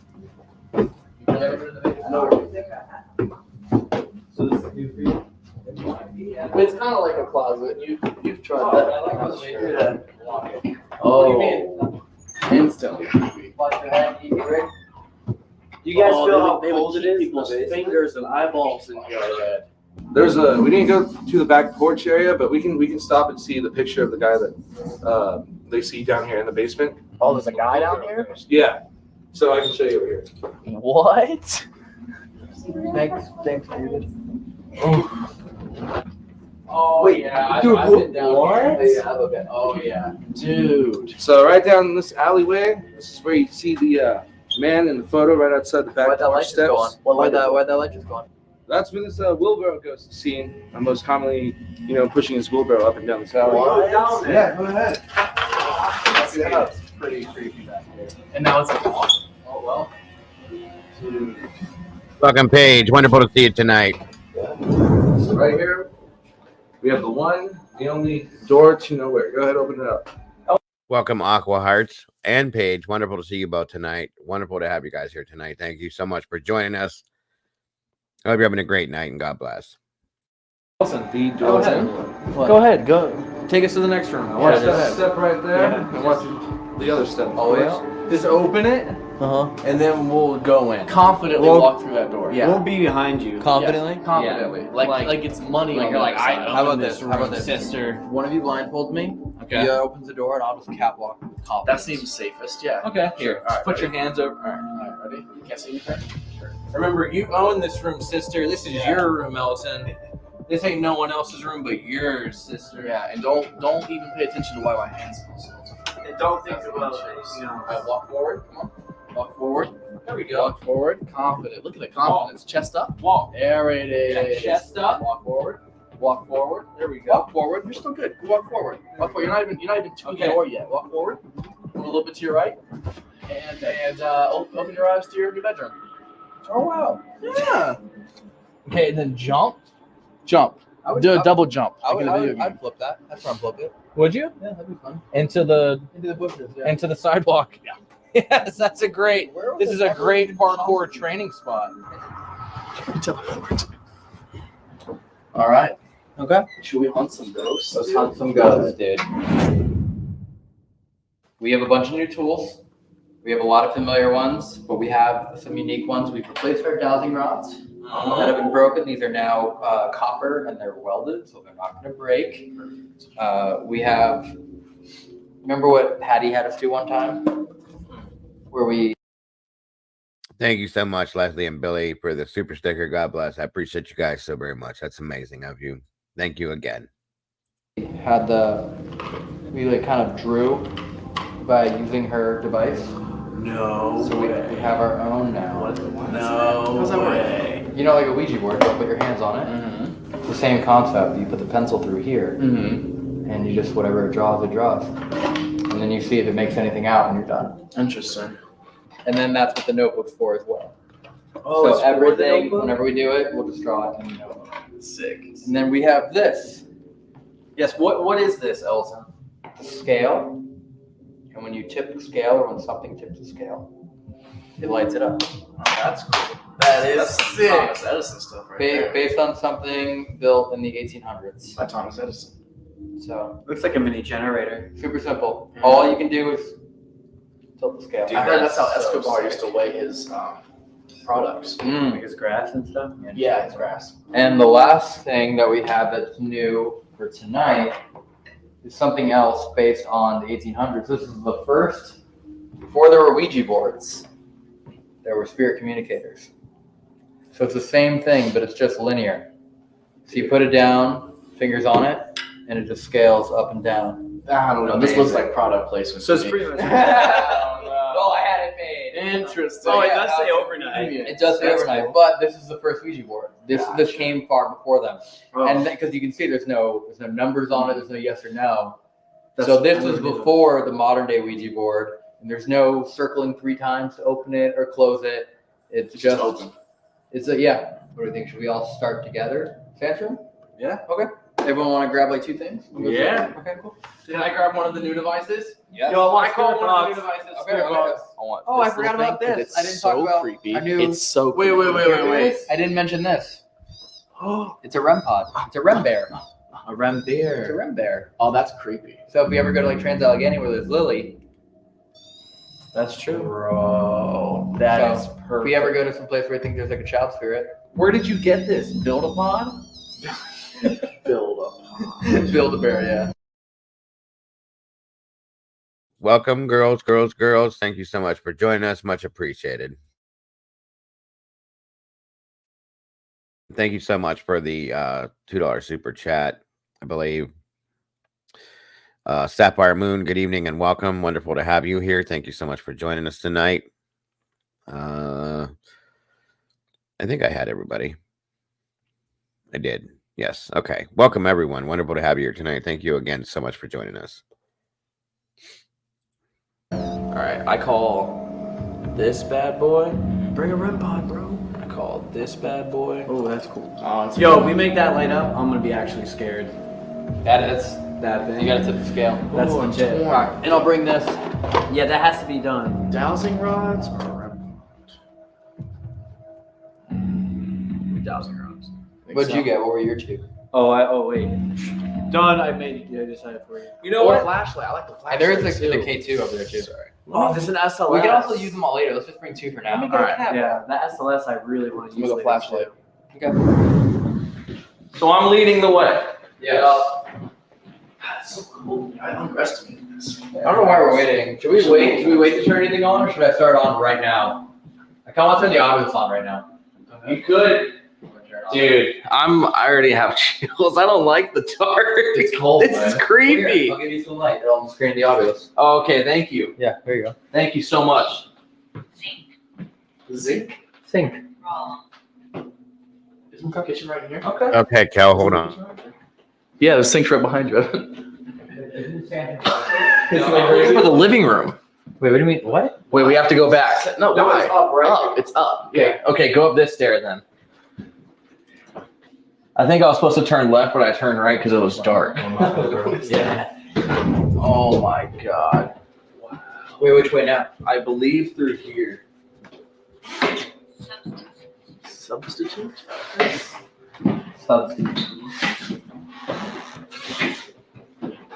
Tool. I don't think it was this way. Can't go that way. I think it was this way.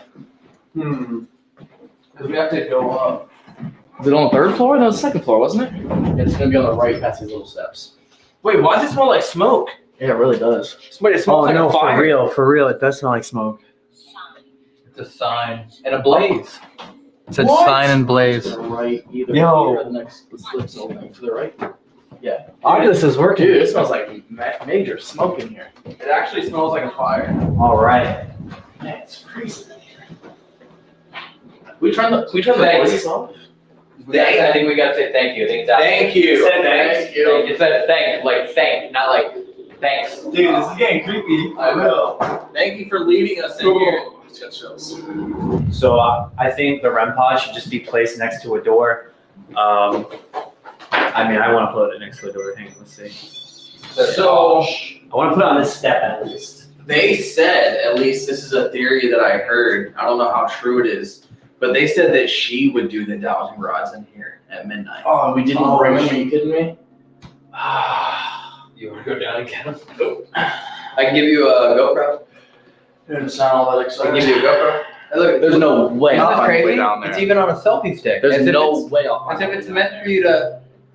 As if it's meant for you to just like. I'll get lost. Didn't you find this place? Found my way up, not down. You got it. I think you got it. I think we don't need them. You know, we have so much equipment. We don't want to confuse people. You know, there's so much equipment up here. You sure? I already have my hands. I have 4 things already. Oh. That's a lot of work. Oh shit. Yeah. Oh no. You want me to go? No, I'm just give this to you right now. And what am I supposed to do with it? You want to go get it? I'll do it. Would you you gonna go go by get yourself to get them? Yeah, I'll do it. Oh man. Good luck. I'm not gonna find my way back, but That's what I'm saying. I really don't think. If I knew your way, literally, I'd be like, All right. There's no way I'm gonna find my way back. Here, well, if it helps you find it, here you go. That's already going on. Let's just turn on. So you want me to go by myself downstairs and get the tools? I'll see you guys. We'll definitely be able to hear you through all the doors. Yeah. There's a little thing there. It's not already wrong. Literally, first direction already wrong. Even I know that. No, it's okay. I'll find my way. All right. I'll find my way. Later, dog. Got it. Okay.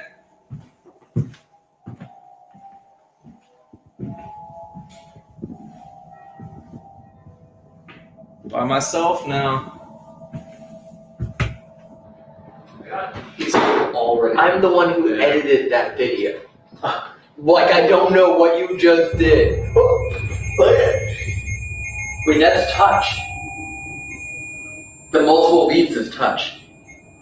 Things are popping off. In the seance room. That's crazy. Wait, I've never heard multiple beats before like that. All right. I'm grabbing the tools.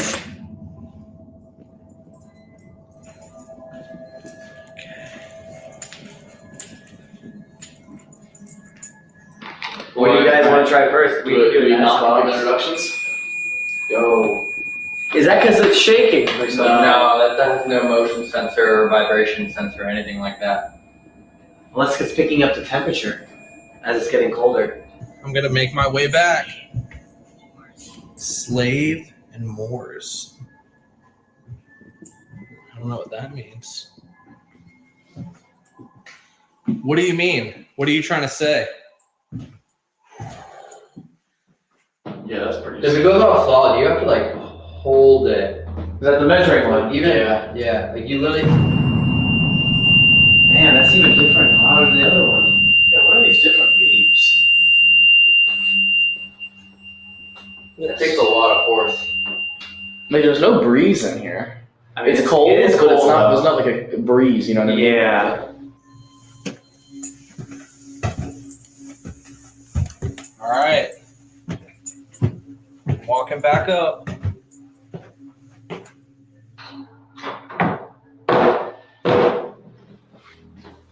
Hello, my name is Matt.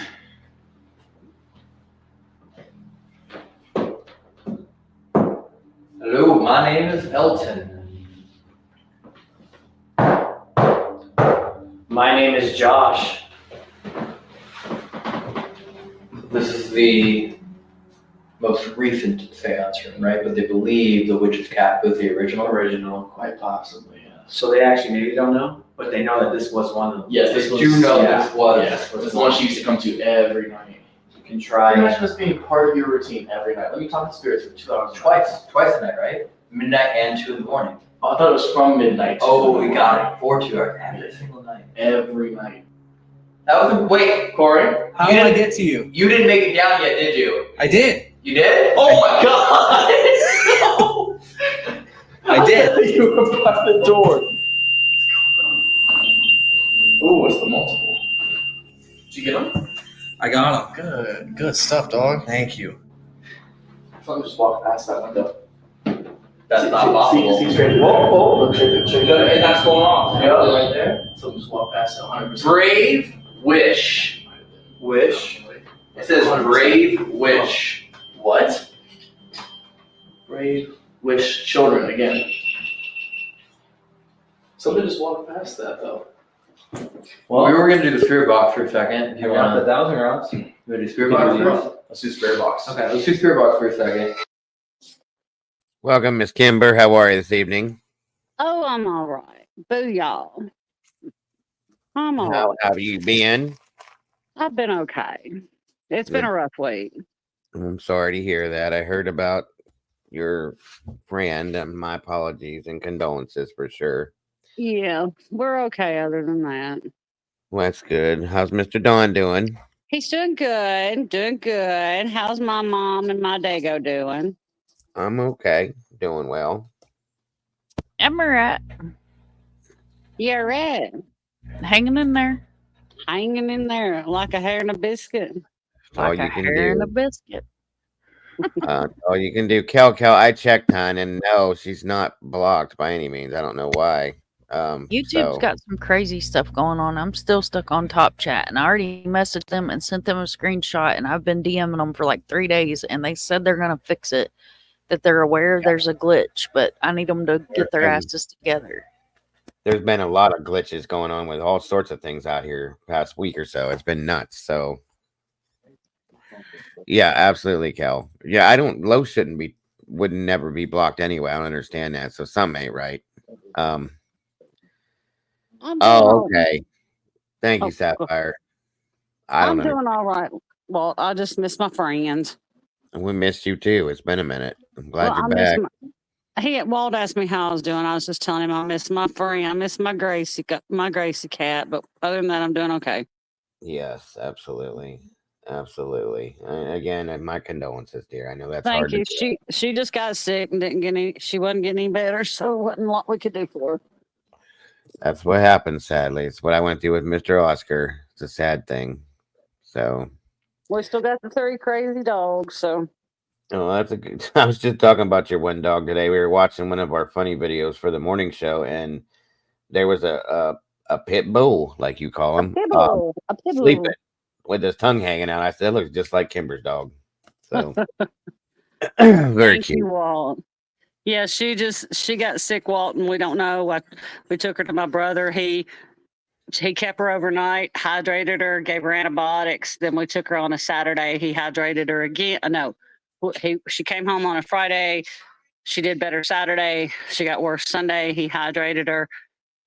She still wouldn't eat.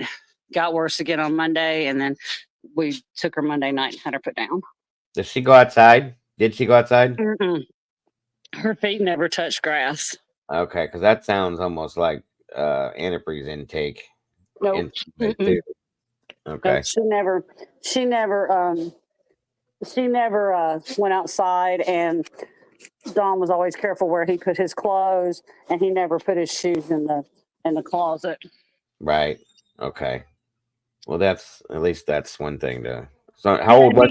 Well, she was only 9, but my brother ran all the blood work and stuff on her, and he could not find things, you guys. My brother ran all the blood work. Nothing showed up in her blood work. No signs of poisoning, no signs of anything. And my brother he did x-rays. That's weird. Very weird. Huh. Not find any signs of any tumors or anything. That didn't mean there was not a tumor that he couldn't see. Right. But he did x-rays, nothing in her blood work. Her blood work was fine. So we don't know what happened to her. She just stopped eating. So that doesn't mean that there wasn't something wrong. He just couldn't find it. Gotcha. But once again, I'm sorry. Thank you. I'll pick her up Monday. I had her cremated, so we'll pick her up. I'll pick her up Monday and bring her home. There you go. Yes, ma'am. I understand. Sorry, I didn't mean to take over there, guys. No. It's been a while since we've talked to you. It's definitely worth stopping this to talk to you a little bit, especially about that. So, well, we're all here. You need to talk. It was just a sad week, but 100%. we're good. We're doing good. We're all right. Pitbull keeps us entertained, of course, and she makes us laugh. Yes, she definitely could do that. That's for sure. She's cute. She's a doll. Absolutely. Well, like I said, I'm glad you guys are doing better. I seen there's a sad moment. It really is. So I know. Yeah, it is. Unfortunately, I just realized yesterday that I think my Oliver, he's 15 now. I think he's towards at the end. He's been acting very strange, and some things are getting weird. And so I'm gonna be a mess when that happens. He's my favorite kitty I've ever. So, Walt and my brother did say, honestly, that was a possibility. He did not feel a tumor in her stomach, but that he said that that was a possibility that she could have stomach cancer, and Right. he could not detect it. Because my brother's a veterinarian, and he did say that that was a possibility, Walt. He did say that Sometimes that they was a they can possibility. yeah, they can carry that without having any kind of tumors or anything, and it just slowly takes them. You know what I mean? Sadly, but We brought the night we brought her home from the first night we brought her home from the vet. She paced for a solid 2 hours, like she was looking for a place to hide, and I knew what that meant. And then yeah. Monday, she stayed up under the bed all day long. I fed her Mm. through a syringe and got her to eat a little bit on Sunday, but Jeff told me, he said, she can't go on like that. Right. So, It's just but there was nothing on the X-rays, nothing in the blood work, so. It's just We one of just those. had to, we just had to do the most unconditional, loving thing that we could do for her, even though course. we knew how much it was going to break our hearts. We just had to let her go. And that's what we had to do. That was our unconditional love for her, even though we knew how bad our hearts were going to break. We had to let her go because we couldn't let her suffer. And that's what it turns out to be in the end, is that they're actually suffering, whether you think your heart's going to be broke or not. They're in more pain and suffering than we are. So, yes. Right. That's the way to do it, sadly. Unfortunately, it sucks for a while. It really does. But It does. It does. But I'm going to tell y'all the other night, and since we're on the paranormal, the other night before last, I was sitting on the couch, and Evie didn't like Gracie. I'm just going to tell you, my pit bull did not like Gracie, so we kept them separated. Mm-hmm. And I was sitting on the couch. I heard a meow from in the back of the house. Mm-hmm. And I would not have thought anything about it. I would have thought I was just hearing things. But when I heard that meow, Evie alerted. Yeah. Her ears went up. Her head came up off the couch. So I'm telling y'all, I heard a meow from the back of the house. And I swear it was Gracie's meow. And she was already gone. But I heard that meow. I'm telling y'all, she was telling me she's okay.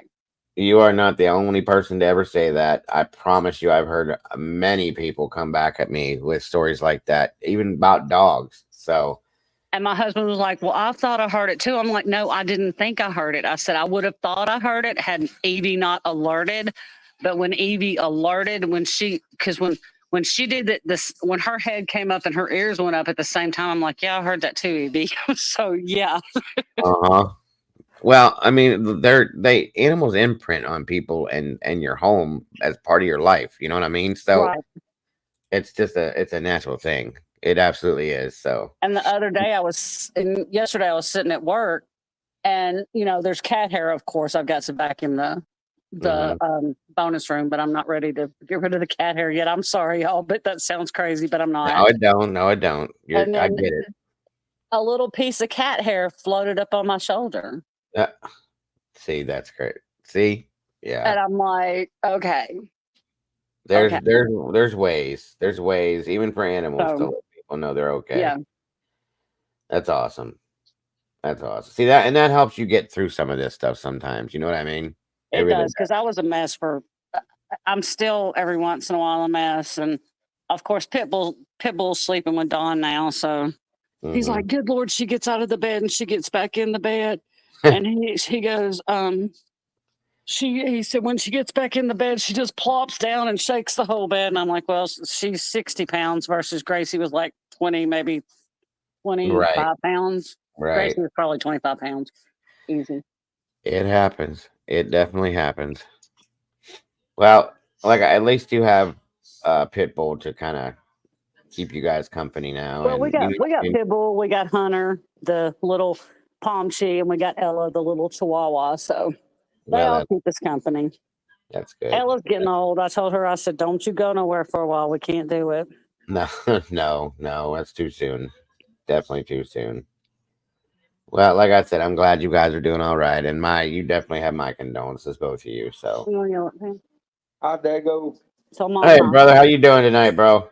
I'm doing good. Hi, Mom.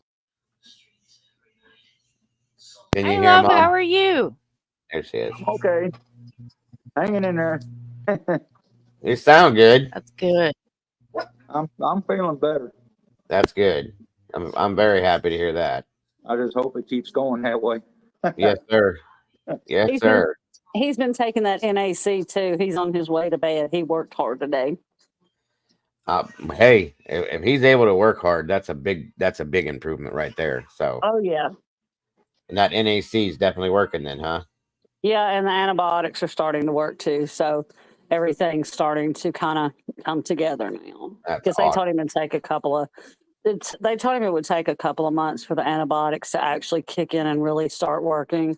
Right. So he's doing good. So the breathing's getting better and everything now, huh? Uh-huh. That's awesome. That is awesome. It's I'm improving. Yep. super happy to hear that. Yep.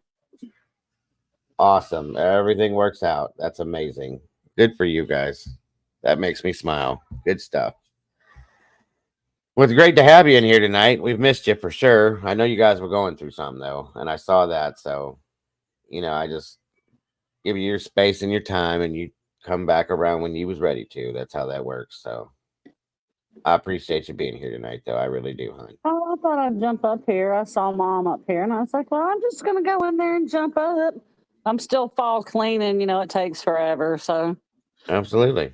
Yes, that's Kimber Leslie. Yes, it is. hi, Leslie.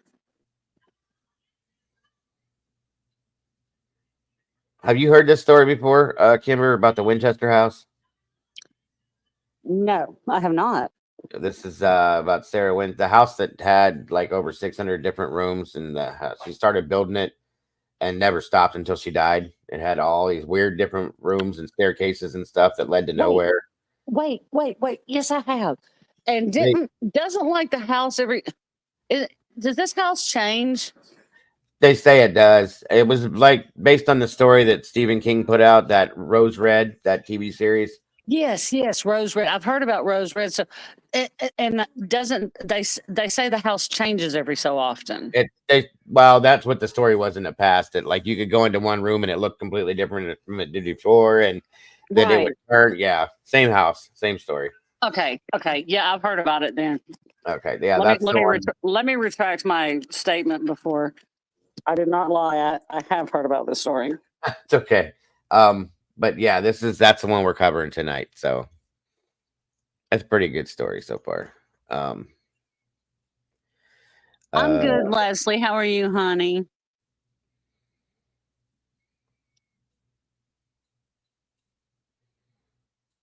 Yeah, it looks like a giant dollhouse. That's for Hi, sure. Wisdom, sweetheart.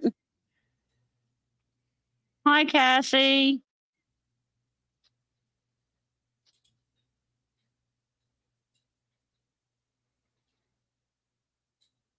But yeah, it was like a really huge house, wasn't it? It was huge. Yeah, it's monstrous.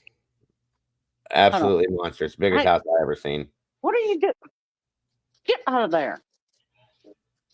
There's nothing for you over here. I'm sorry, I'm yelling at Pitbull. Nope. You're good. You are good. She's always into something. I'll get the faucet water. Yes, Paige. She believed that she was cursed, that the family was cursed by the spirits of all of the people that had died by the hand of the Winchester rifles that her husband's company made. That she was being haunted by ghosts of all those people that had died by that. So. Oh wow. And so that's supposedly she went to see a medium or a psychic that told her basically that she had to build a house and start building and keep building to deter the spirits from getting to her and confuse the spirits within the house. Hi, So Molly. that's what it was all about. Oh, so that's why some halls went to nowhere. Right. And then there was an earthquake in 1906 that kind of destroyed some of the house, and they're saying that some of the rooms that were destroyed and some of the parts of the house that were destroyed, she told the workers to not rebuild and to just close them off and seal them off. So they built like stairwells into the ceiling and doors that went to nowhere and stuff like that, which is what some of it was. But then there were stories about, people going into a room one time and going back and it was completely different, supposedly, because she was changing things and things. They said that the house changed itself, but there's other stories that state that she would build a room or build a tower onto the house or something and redo it 16 to 20 different times until they got to the point where she liked it. So, But there was a fire there, right? no, it was an earthquake. Oh, earthquake. You just said earthquake, and I'm like, there was a fire there. I'm so sorry. I even forgot I got paid today, so y'all have That's to okay. excuse me. I woke up and I was like, oh, damn, I got paid today. It happens to the best of us, I promise you. It's okay. It's okay. It'll be all right. You are Just brush doing your- just fine. Just brush your hair. That's it. Just brush your hair. You're right. All right, y'all. Let's move this thing along. Let's see where we at. Yes. Okay. All right. Again, thank you for jumping up here with us. I appreciate you, Kimber. You're very welcome. I'm glad to be here. Absolutely. Love it. Love it. Yeah, it would be amazing to see this house. There's also stories that had come out in the past about people, you know how rumors get started or stay or whatever, you believe it or don't, that went into this house that people never saw again. So I don't know. Well, see, Believe it or not. I watched the Annabelle movies tonight, and Oh, Dawn, yeah. Dawn and I were talking about Lorraine and The Warrens. yeah, the Warrens. And Mhm. Dawn said, I would love to see that museum, but I guess the museum closed down after she died. Well, no, you can get in. You can make appointments to go see it, like person-to-person appointments now. I thought they shut it down too. It said her son-in-law and her daughter took it over. Yeah, and they did close it to the public. You can't just go in there now, but you can make okay. specific appointments to make it to go in and check it out. I will want to go see it too, really bad. It's in Connecticut. I think you have to be blessed when you go in and blessed when you Yeah. come out. Yes, absolutely is how it works. I've talked about the Velasca axe of murder, but I've never covered the actual house itself page. That's a plan I have. It's in my book, so yes, it's gonna happen. I'm gonna be covering that. I'm gonna be covering the Queen Mary. I'm also gonna be covering Alcatraz here soon, so I got quite a few stories to look at. So Ooh, Alcatraz is good. yeah, especially with the stories that they have now about what goes on in there. It's crazy. So we'll be looking into that for sure. You need to cover Brushy Mountain too. That's supposed to be one of the most haunted prisons in Tennessee. I think it's I Brushy have Mountain. heard that too. Yes, ma'am. It definitely has its stories. That's for sure. There's quite a few. So yes, we will be looking into that too. All right, here we go. Here we go. Here we go. All right. Should we all sit around it? Someone, sure. I just need to see a light so I can scan.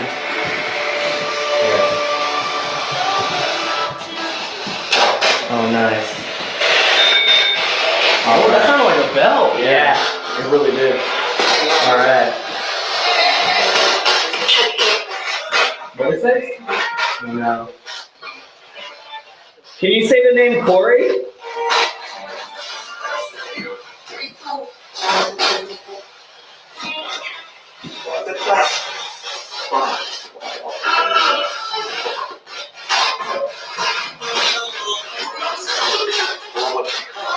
If you're dead, can you say the word dead for us? Another bell. Yeah. 3 bells, right? Yeah, 2 so far, right? Alright, here. That's kind of like that a little bit.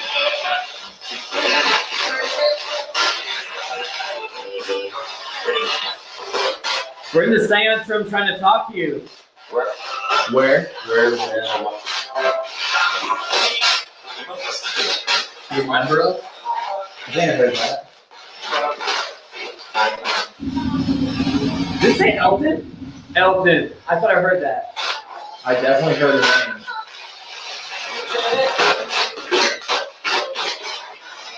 If you want us to leave this room, say leave.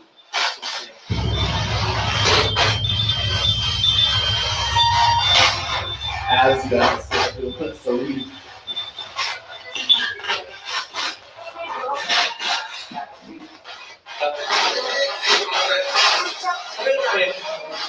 Not really getting anything now. Not much in here. You made a weird face, Elton. Correct me if I'm wrong, but I think I counted right. I think the REM pod went off one time for each one of us that came in the room, and it didn't go off again until you re-entered, and then it went off one more time. Corey didn't introduce himself. That is true. and Corey didn't introduce himself, but neither did Evan. But I believe that went off 5 times. No. It went off 4 while the That does 4 of us sound was in right. here, and then you came in and went off one more time, and it has not gone off since. No way. As if it was like comes in. as if it was counting for it. Exactly. Are you serious? Yeah, I'm pretty sure that went off 4 times when we were in here, and then when you came in, it went off a 5th, and it hasn't gone off again. Watch me leave, and then it like goes off again. Do it. For a Yo, minus. yeah, Try do that. it. Try Try minus. If it, dude. No way. Okay, I'm taking my energy with me, which means you're gonna lose some. You're gonna lose some temperature. Sorry. Yeah. You're gonna lose a little bit of heat. Why did they go off? I don't know. 4 and then when I came in 1.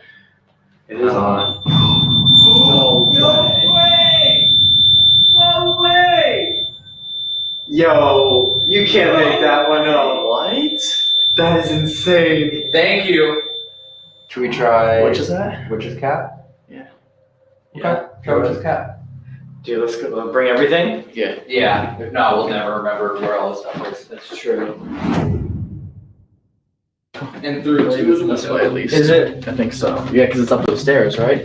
7-Eleven? Yeah. Well, is it up 7-Eleven? I think so. Or is it up these stairs?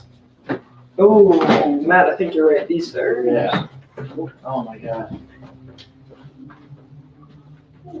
Good. Oh man. Bro, I'm actually dizzy from that last room now. That's what I'm Honestly.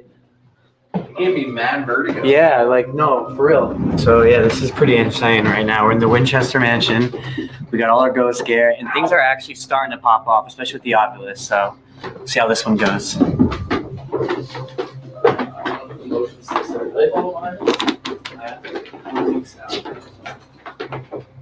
Dude, straight up, right in the middle, no matter what. I'm not Jeff Cabell. So how'd you guys get up here? How did you get up here? Well, that could be a good spot for you in the corner. Oh yeah, I'm trying to get one out the door though.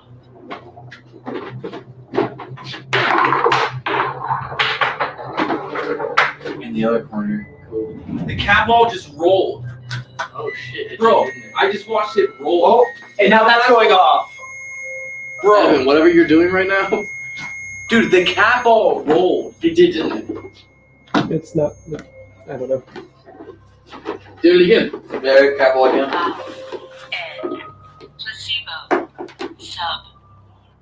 Why is everything going crazy right now? This is the hot spot. This is playing a clip right now.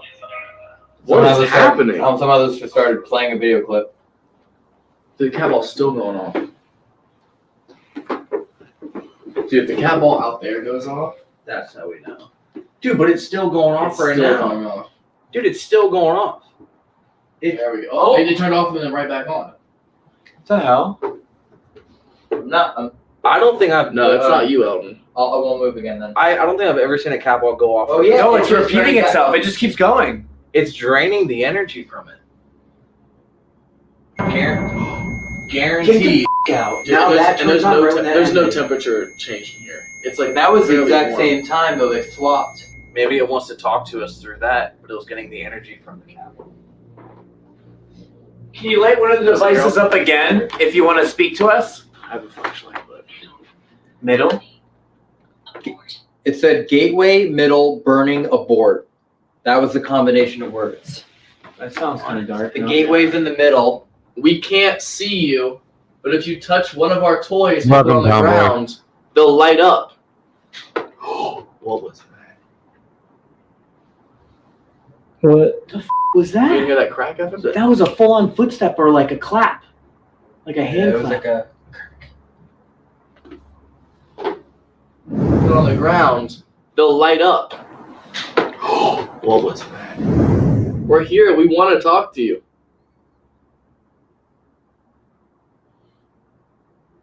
If you just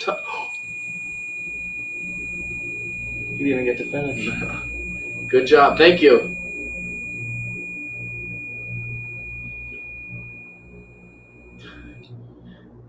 Just like that. Perfect. Thank you. Do you want to talk with us? It's recording. Where do you want me to place this? But You know, it'd be really cool. The center though, because it would sound grave, it said. Grave. Center is like where it echoes, right? Oh yeah. But I wouldn't be able to get it up high enough. But imagine though, if I held it perfectly Just still. hold it.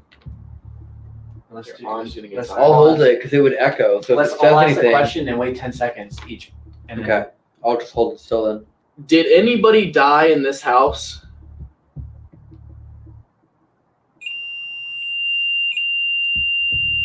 You haven't moved, Owen.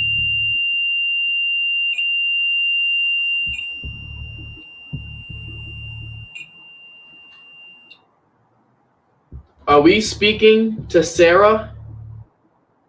Can you make our object beep or light up if we are speaking to Sarah?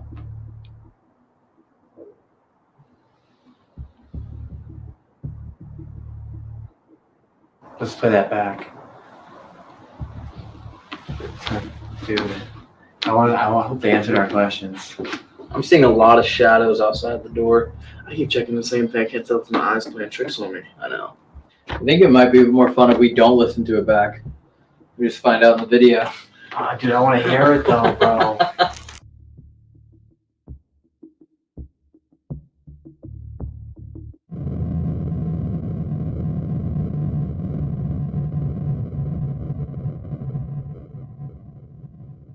But I was even gonna say, what What if about we did the drawing thing? See if they can draw something. Yeah, we could try that. We've never tried that before. I never used that. I don't even know how. All right, let's try the drawing thing. We did it once with chalk. You know how to Patty. use it, or I mean, kind of how he explained it. You just put your hand on it, and it'll, kind of move your hand for you, and you just leave it there. Not the biggest drawing surface though. Cat ball. Okay. Do you like this? Will you help us communicate with you? You take that same energy and help us draw a picture or a symbol or a sign. we didn't even move at all. Capital is going off. Dude, they definitely are figuring out. Are you want to try it? Close our eyes. Yeah, we'll close our eyes. Yeah. Okay. Whatever energy you might have in this room, can you put it into us? And move our hand freely the way you would like to draw or create something that's important to you or would help us better understand who you are. Bro. I'm assuming the cat ball is going off. Mm-hmm. I heard you go, bro. Mm-hmm. Cat ball. Cat ball again. You can keep moving our hand around.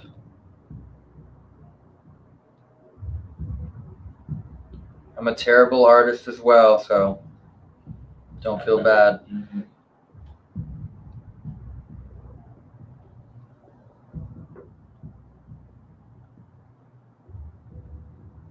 That would be crazy, Paige. Is it still moving? I definitely feel it moving. I'm not moving it.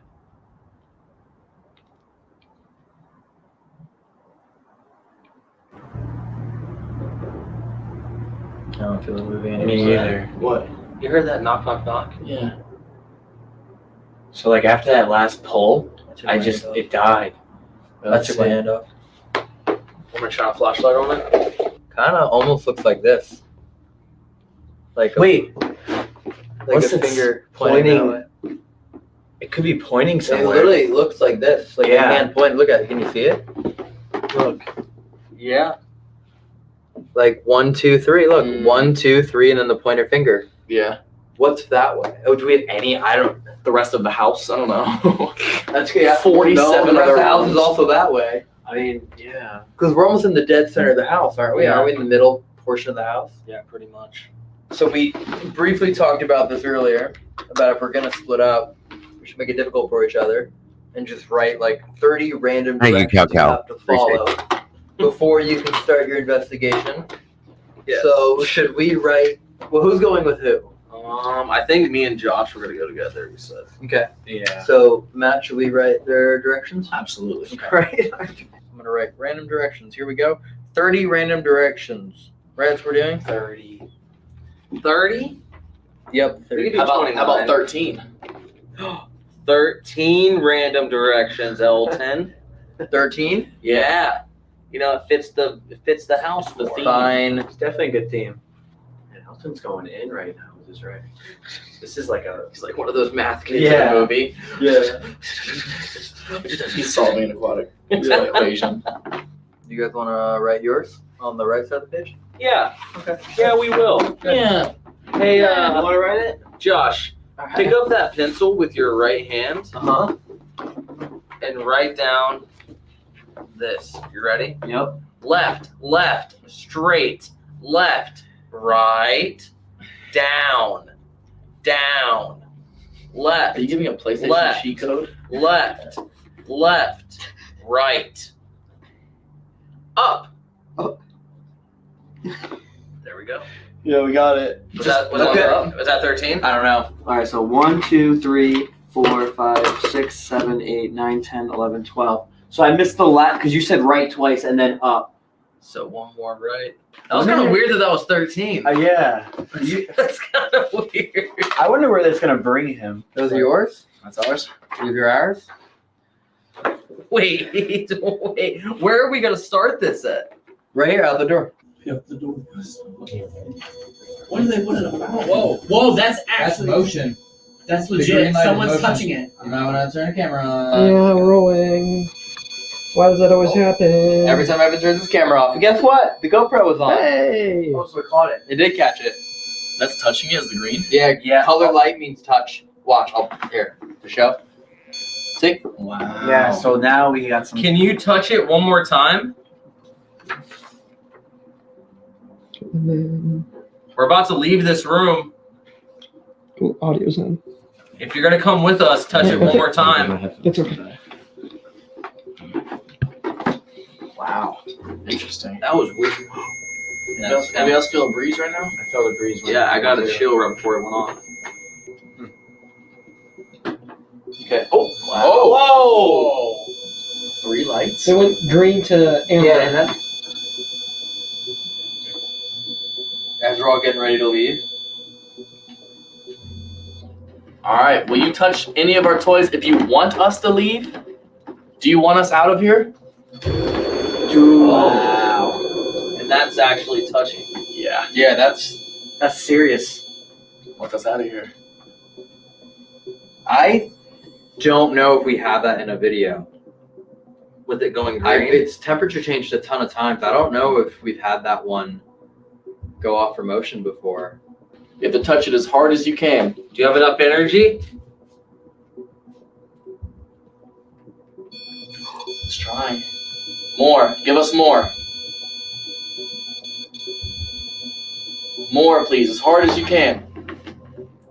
Oh my god. Dude, it's trying. Dude, yellow. It's Holy trying. Okay. Can you give it a little bit more energy? Harder. Now that I've seen every video that we've shot, you know, like I've gone through all the footage for everything, I genuinely don't know if we've had have that one go off for motion. I know it's And gone off a stay ton. on motion. Yeah. I am pretty sure it's never gone off. For motion, right? motion, for correct. temperature, pretty frequent. Yeah. Motion, no.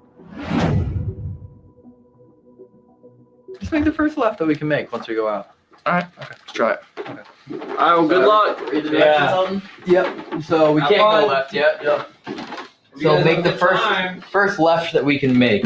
So right here. Yep, very first left that we can take. And it's very dark. Okay. No.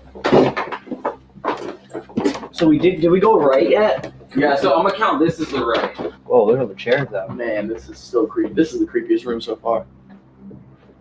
Wait, look at all the chairs. I know. It's like a seance. Oh, it's freezing in here too. We did right, And then up, and now right. right. Here. So I think we're like outside. I don't know. I don't, While we're on the roof. I don't think I've ever been out here. Okay, so, and then it says from here. Right. So technically we can only go left. So technically it doesn't count, so we can keep going this way. Yep. Because it's not like, you know what I mean? We're still going technically following. Probably not a good idea, Bobby. Correct. Oh, here we go. On the Downstairs. left. So here's our first left that we can make. Okay. Is it down or just left, right? Yeah, just left. And then it says straight, we can't go.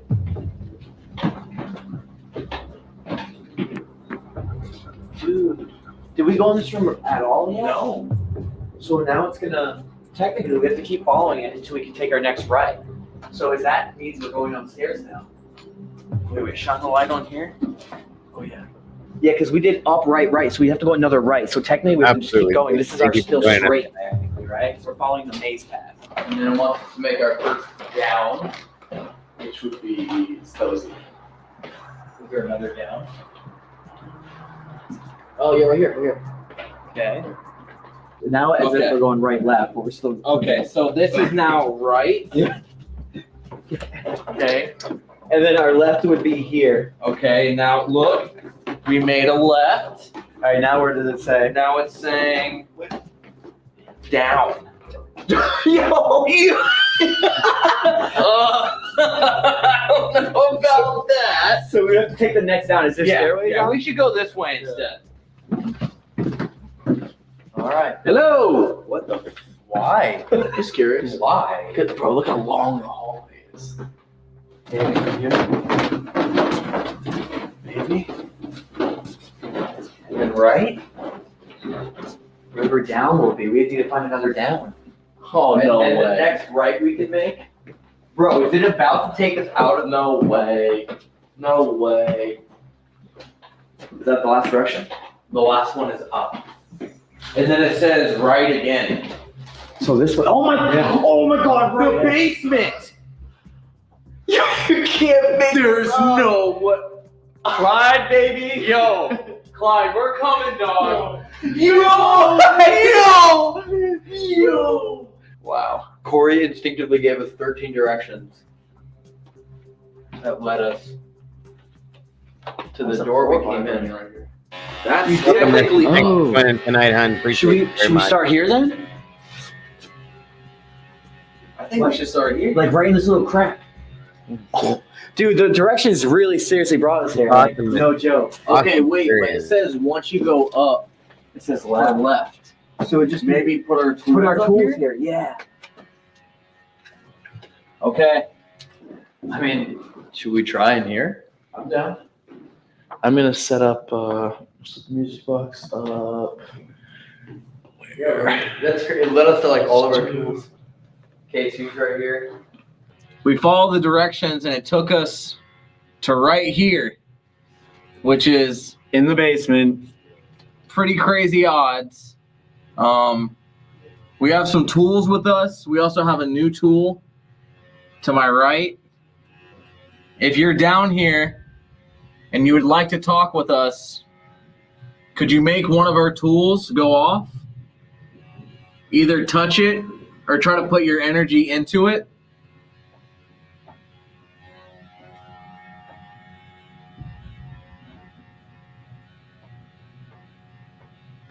If this isn't Clyde that wants to bring us down here and it's a different spirit, can you let us know and make one of our devices go off? It was starting to move a bit. There it goes. Oh, yeah. Starting to pick up. Come on, baby.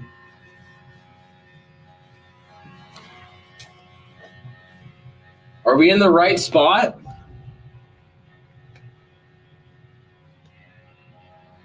It's getting more. Music's nice. Wait, I feel like, oh, the flashlight's on, dude. Keep dancing. Flashlight is turned on for you. What if you go get a dance partner? What is that? Try and just big disturb, used. Are we disturbing your peace? Can you try and invite someone to dance with you? Would anyone like to dance with me? Put your set the devices down. Come on, give them a warm welcome. I want to keep this one sticking here. Okay. Oh, flashlight off. You want me to keep dancing? Unlock legs. Unlock your legs? Unlock my legs? Oh, you mean like this? Oh, I know that one. Island. I'm waiting to see if anyone takes your hand to dance. Can you? I've never seen two words before. I mean, we're in the basement looking for Clyde, so we already made it this far with our directions. Maybe now we can roam the basement. Yeah. Because Maybe do you want to go a little bit deeper down? Dude, I'm down. All right, let's do it. I just know someone's gonna be here, dude. I know. It led us to the basement for a reason. Dude, that's what I believe too. What was that? There's a Oh, my flashlight. Yeah. Yeah, let's go more down. Yeah. I'm waiting. I have a feeling someone's just gonna pop up. It's not assault. You go gentle? Whoa. That's cool. It looked like something just grabbed his hand and I tried to pull him out of the room. Flashlight. Look at that. Abort. Come on, man. The moves aren't that bad. You think you can do better? You think your dance is better than mine? What would you rate my dance moves? From a scale of 1 to 10. Make the flashlight. Alright, make the flashlight go on if you like my dancing. It's another REM pod? Yep. I kind of want to put it back here. The cold shoot? Oh, bro, it's going off. As soon as I step back here, you'll shine your light this way? Yeah. Remember, that only goes off if someone actually touches it. Which is pretty cool. Yo! Bro, the other one's going. What the hell? You think maybe it's hitting that thing? No, bro, it's not hitting nothing. I don't know. I'm gonna move it, just in case. So that's another device. It's like a REM pod up there. Oh. I'm gonna turn it off and on. Look, there's nothing touching it.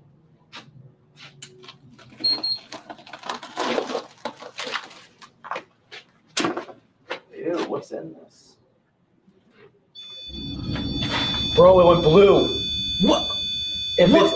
If it went blue, it's all blue. going off. Good point, Mike. Bro, Elton's gonna flip. It's on blue. Yeah, that means they're gripping the freaking thing. Oh my. Yo, EVP. Bro, thank you so much. We have never had that device go blue before. Oh my gosh. Okay, I'm gonna set this right here. Ooh, okay. How you do the Charleston? Oh, cat ball on the piano. Interesting. Right when the music stops? Yeah. The music stopped, piano went off, music came on, cat ball went off. I don't know, Aqua.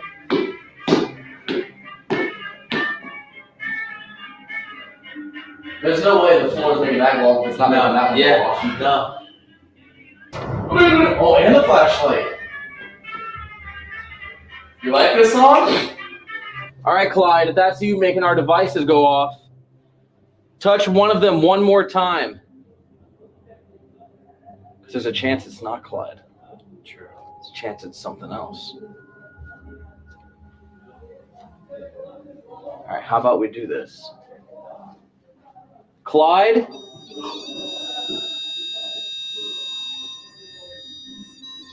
Bro. Blue. Yeah. Okay. You're doing amazing. I'm going to ask you a question.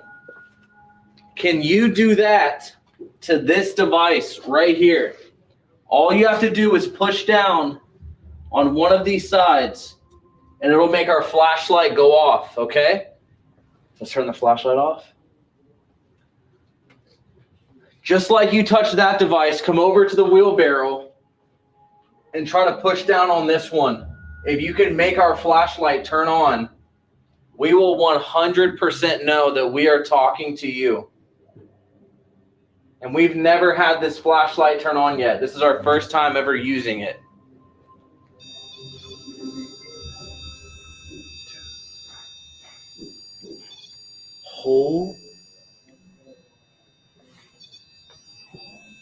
What's it doing? I don't know. Do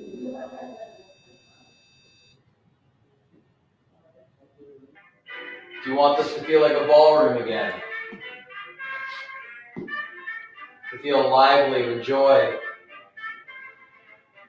Do you want to see how many push-ups I can do? See how strong I am? These cameras are heavy. Shut up. Yeah, see? Ah. One, that's one. Two, no. Up in Midwest. Keep going till it turns off. Alright, here we go. Come on. Oh. Yeah. Keep going. Keep going, yeah, keep going till it's Okay. keep going, yeah. Keep going. Keep the flashlight on. Oh, should have stretched. Keep it on, easy.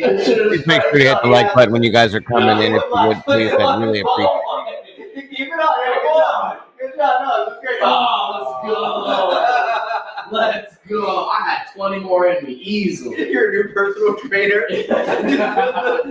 New game plan. We're gonna go to the ballroom, switch out some tools, get some new devices, and then I think that we should let the dowsing rods guide us where to go. You ever used them before? Yeah. All right, good. I never even tried. You've never done never dowsing tried rods? them. Not even Never? once. Never. You want to do them tonight? Yeah. First time? Yeah? Yeah. I'll teach let me. you lead it. All right. Yeah. I never Okay. used it. So All right. this is my Let's first go time. to the ballroom, and then you're gonna be the leader. All right. I'm Okay. excited for this one. Yeah. All right. Let's do it. Yeah. Do you have the other one that you put in the back? Yes. Yeah, Oh, I okay. got it.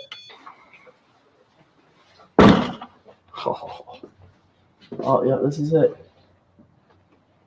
That's your bedroom? Yep. Nice. And then I have the audio recorder, and then I have all the cat balls. Okay. And I have a flashlight. Can I set up a couple of cowboys? Key balls. Cool. I'm gonna put the REM bear. REM bear on On the the bed. bed. I have the motion sensor facing those doors we just came in too. Okay. You see me? Yeah. Look at that. See, that's Josh. Wave, Josh. Say hi. Yo. So if we get a spirit, hopefully this picks it up. Yeah, dude. And this has worked many times before. Yeah, that's my favorite device in all ghost hunting. So let's go up here, and then Josh. Should I come with you over there? Yep. All right. I will let you ask the first question. Oh my! Well, yo, it's on the ceiling. Oh, Yo, it's taller than the That's awesome, door. Midwest. Thank you so Did you much. just see that? Yeah, I saw it. It's gone.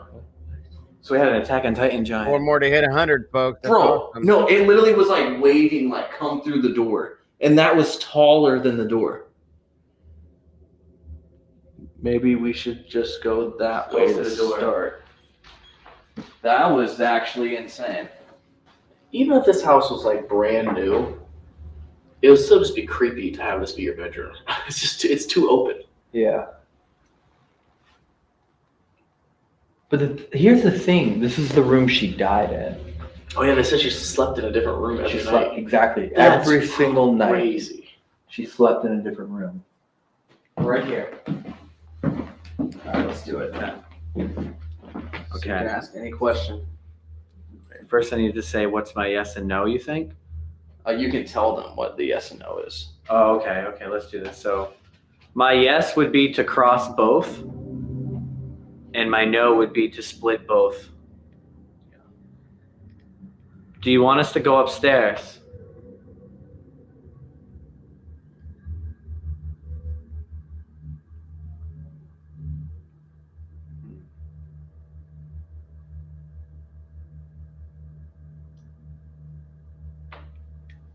Maybe ask it one more time. Okay. Dude, it's getting someone standing on you. On me? Look at this. Yo, you see now that? it's naturally crossing. No way. And I said, do you want to go upstairs? Dude, but it was standing on like your wrists. I'm not even Really? playing. Thank you, Cal. So hang on, let me God, ask yeah, one more maybe time. you Oh, it's behind you. No, dead ass. Yo, wait, it's grabbing your head. Is it? Wait, dude, it's rubbing your hair. And now it's It's Guys, on rock dude, and it roll. was I rubbing appreciate your it hair, dog. I'm not even playing. Is there someone rubbing my hair? I think it was the super tall one that we saw a little bit ago. Shit.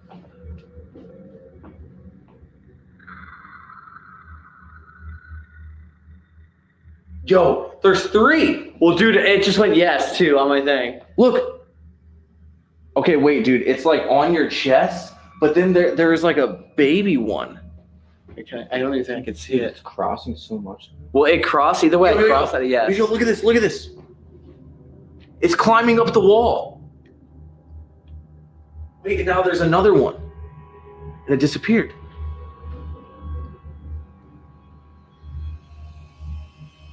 Try something. So we have some stuff. Is there a statue over there? Hang on, I want to see. Oh, dude, there really is something there. Look at. This is where Sarah passed away, but it's not where she was buried. Do you think that she would have wanted to have returned here? Like, do you think that she haunts this place? If she was trying to do everything she could to distract them? And why not leave? Why not move? It's quite possible. I know the medium told her to move west and continue building. You want to ask the rods which way we should go? Yeah, wait. Oh, you saw that? Yeah, I saw that.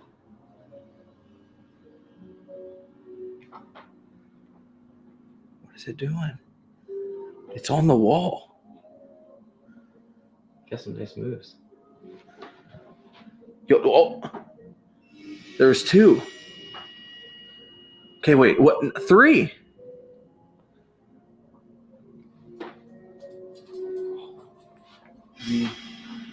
Can you climb on the ceiling? It's climbing on the ceiling. It just climbed the ceiling. As you said it? You saw that, right? Dog. I said, can you climb on the ceiling? And it started reaching up, started going up to the ceiling, and then it disappeared. Yeah, let's see this. Let's see this. Can you climb on the ceiling too? No. It's climbing. It just climbed the ceiling and disappeared. Dog. Thank you so much. Bro, both of them just climbed the ceiling and disappeared. Would you mind saying hello? Because they're dancing on the ceiling. It's a good That was video. super weird. I know it's like the light flickering in the candle, but I swear, like I saw her like picture frame like tilt, like go like her head, because her head is in this picture frame, so it looked like her head went doo doo doo. We're gonna play a game. If you like to play games, it just turned off. It was on. Okay. That flashlight that you just turned off, that's the game that we want to play. Wait. Oh, okay. Oh! There it goes. Okay, perfect. I think you already know how to play. So we're going to ask you questions. And to answer those questions, you either have to turn the flashlight off or on, depending what setting it's already on, okay? So on for yes, or? So if it's, it doesn't matter. It's like to answer. Yes, it's like either turn it off or on, wherever the flash switch to. I'm just not feeling anything in this room at all. Yeah, I mean, it's very possible. There's, you know, like we walk into certain rooms and we're like, oh, it feels not great, or it feels very pleasant and fun. This feels very like just chill, like relaxing. Yeah, no flashlight, no cap, nothing. All the devices that have gone off tonight. Mm-hmm. Is Sarah still in this house? Is Sarah still here? Oh, it went off.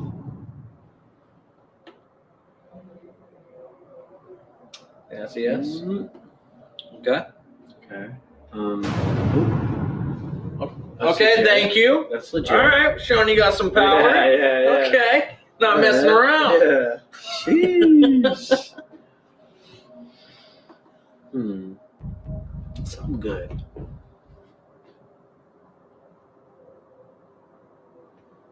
Do you see this house with 7 floors still? Turn the flashlight off if yes, because right now there's only 3 floors.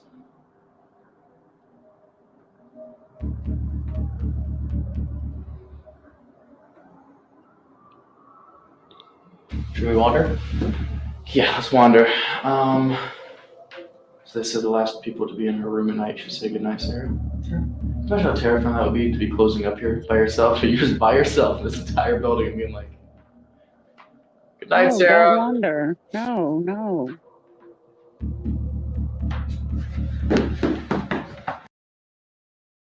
What's the matter, Kimber? I said, no, don't wander. No. Right. I would make if it was your first night working here, I would make your job be to close up. Remember what we used to do? We used to put pieces of tape in 10 different parts of like places we go to, and we couldn't leave until we got every piece of tape back. And we couldn't figure that. It was before you. Oh. We couldn't figure that out. And like Trans-Allegheny, like big, massive, symmetrical warehouses, we couldn't figure it out. Here, 10 pieces of tape. No, you'd never find them. No. I thought her room was that side of the house. That's true. Cat ball. Oh, Okay. okay. Good. All right. So cat ball. Okay. Just went off completely by itself. Oh. Wait. That went off. Flashlight. Okay. So that went off let's and do, that went all right. off. Let's do spirit box. Hang on. All right. If you want to talk to us tonight. 7 each. Yeah. What's your name? Sarah. Did you not hear Sarah? Did you not hear Sarah? I know that picked it up. That was good. Yo, you heard it too? Did you hear it? Oh yeah. All right, I'm bringing it louder now. Oh, flashlight. Lorraine? Yeah. As soon as I say it's not that active, it just goes crazy. I know. Do you want us to leave this room or do you want to talk to us? Did you not hear? You heard it. Stay. Yeah. That's what it said? Yeah. Yeah, you heard it. I heard it. Yeah. All right, we're here to talk to you. Okay. This life? This life. Do you need help? Negative. Sound like it said negative twice. Yeah. Are you happy here? Yes. I heard yes. Okay. Dude, look at these windows. How random this is. The spirit boxes always sound like the AM radio on my grandfather's car. Is that? Oh, so it kind of is a priest hole. Yeah, a little bit. Yeah, I don't know if we're actually getting anything in here. Wait a second. What's this little thing? Oh, well, there's something in there. There's literally a letter in there. Open it. Dude, nuh-uh.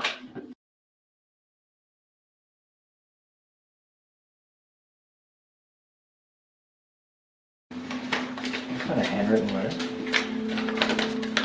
Wait, what? Wait, what? June 29th, 2021. I wanted to start off this letter with dear ... but I realized I don't know who to address it to. My amazing friends who I've made while working here. But maybe this won't be found while they're still here. Future tour guides? Well, whoever finds this, regardless, I guess I would want to address it to Sarah. Sarah, you have given me the opportunity of a lifetime. This beautiful home you built and legacy you left behind will always hold such a special place in my life. You have helped me learn so much about myself and have given me the chance. Purple. Blue, purple. Are you kidding? That's maximum. Keep reading it. Keep reading it. You have helped me learn so much about myself and have given me the chance to meet some of the most amazing people. Before I came to work here, I never could imagine talking in front of so many people every day, even though I was never able to formally give a tour to tell your story. I'm grateful that I was able to do it for self-guided tours. That's interesting. This has been such a hectic year, but the experience was one of a kind. Being able to work here was one of my favorite few things that I was able to get me through the year. All the memories I will take with me forever. I hope I can come back soon and be able to wander this beautiful house again sometime soon. But if not, I can't wait to bring my kids here one day. No job will ever compare. So all in all, whoever finds this letter, just know I love this job beyond belief, and thank you for taking care of the house. Best wishes. What? Brenda Lynn Correa. In the middle of reading the letter about how nice it was and how much they appreciated, that went all the way through. Dude, how did I find this? We thought it was a priest hole from Salisbury Hall, and you were like, you just pulled on everything and you found that. Which means no one's found that in years and years and years. That's crazy. Should we put it back? I don't know. It said whoever found it. Yeah. It's like, is it mine now? You understand how weird that sequence was? That we started there, this cat ball went off, then I was like, you should stand in front of that. And then I kept hearing little things. And then we came over here, and then we find that letter. Dude, is there anything in the other one? I don't know. No way. No. You just happened to open. Dude, and you know what's crazy? If I would have opened this one first, I wouldn't have even thought to look Yeah, around. you would. Yeah. Let's keep the letter. I believe it. What? Yeah. You sure? Should I at least give it to her? Yeah, give it to her. Yeah, let's do that to her. That's so cool. Huh. That's got to be 950, right? Anything else on this? Yeah, no, for sure. Okay. Okay. Okay. That's pretty wild. Akasha came from Poltergeist House, and it means everything repeats itself. Oh, that's creepy. Remember I said Akasha like 6 times? Yeah. Poltergeist House. Let's head back to the bar. Yeah. Get all the cat balls and stuff. What a great way to end it, though. That was really cool. That's really cool. I got this cat ball right here. Okay, can you turn it off? Just leave it off. You're good, Cal. Just leave it off. You got it. Meggy Teggy. Just turn it off all the way. Meggy Teggy. Hi, Mackie. I don't want to. No, come on. We're trying to wrap. We're watching I guess you would call it a ghost hunt inside the Winchester house. We covered the Winchester house tonight, and they're towards the end of their ghost hunt, Mickey. So thanks for jumping in, hon. Appreciate you very much. Wrap up the investigation. Thank you. Dude, that's sick. Thank you. Oh my God. Yeah. All right, well, everyone, we are legit on a road trip. Like this is my motorhome. This is how we're traveling for the next 6 videos that we're doing. Then in April, we're going on a 2.5-week trip. Mom, if I hit the lottery, I'm telling you, which I guess you got to play it to hit it, but I'm buying a giant RV and I'm going to come and pick you guys up. And this is what we're going to go do for real. I'm not lying. I'll stay in the RV and monitor. You just going to sit in there and watch the cameras? Yep, that's gonna be me. There you go. There you go. With my wine. It's just whatever you need. But seriously, that is my throughout the week, I want to go travel around and cover true crime. And on the weekends, I want to do this stuff. I'm telling you, it would be awesome. Are you still here, Mom, or did I put you to sleep? No, I'm here. Okay. Just saying. That is what I want to do. Yes, you can go to TWI. I'll have to take turns stopping and picking some of you guys up and dropping you back off, and then going back around, picking others up and dropping you back off, taking turns. We are taking Walt Harris, aren't we? We have to take Walt. Walt has We to have go. to take Walt. Yes, Walt has to go. Walt has to go. It's a given, Walt. You have to go with us. And then every state we stop in, we will pick up whoever lives in that state and take them around to different places with us. That would be awesome. Mike, you can stay in the RV with me and we'll monitor the cameras and drink wine. How about that? Mikey has to be security.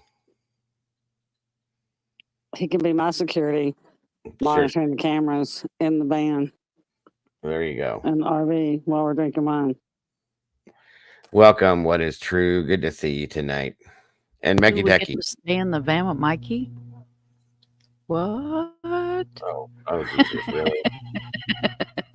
Now, somebody's got to go inside these places with me. You can't all stay with Mikey, okay? Jesus, Mike. Swear. Doodle would go with me. She would go with me. Doodle's not going to go in there. Sure she would. She's Okay. She's the tough one. Walt will go in there.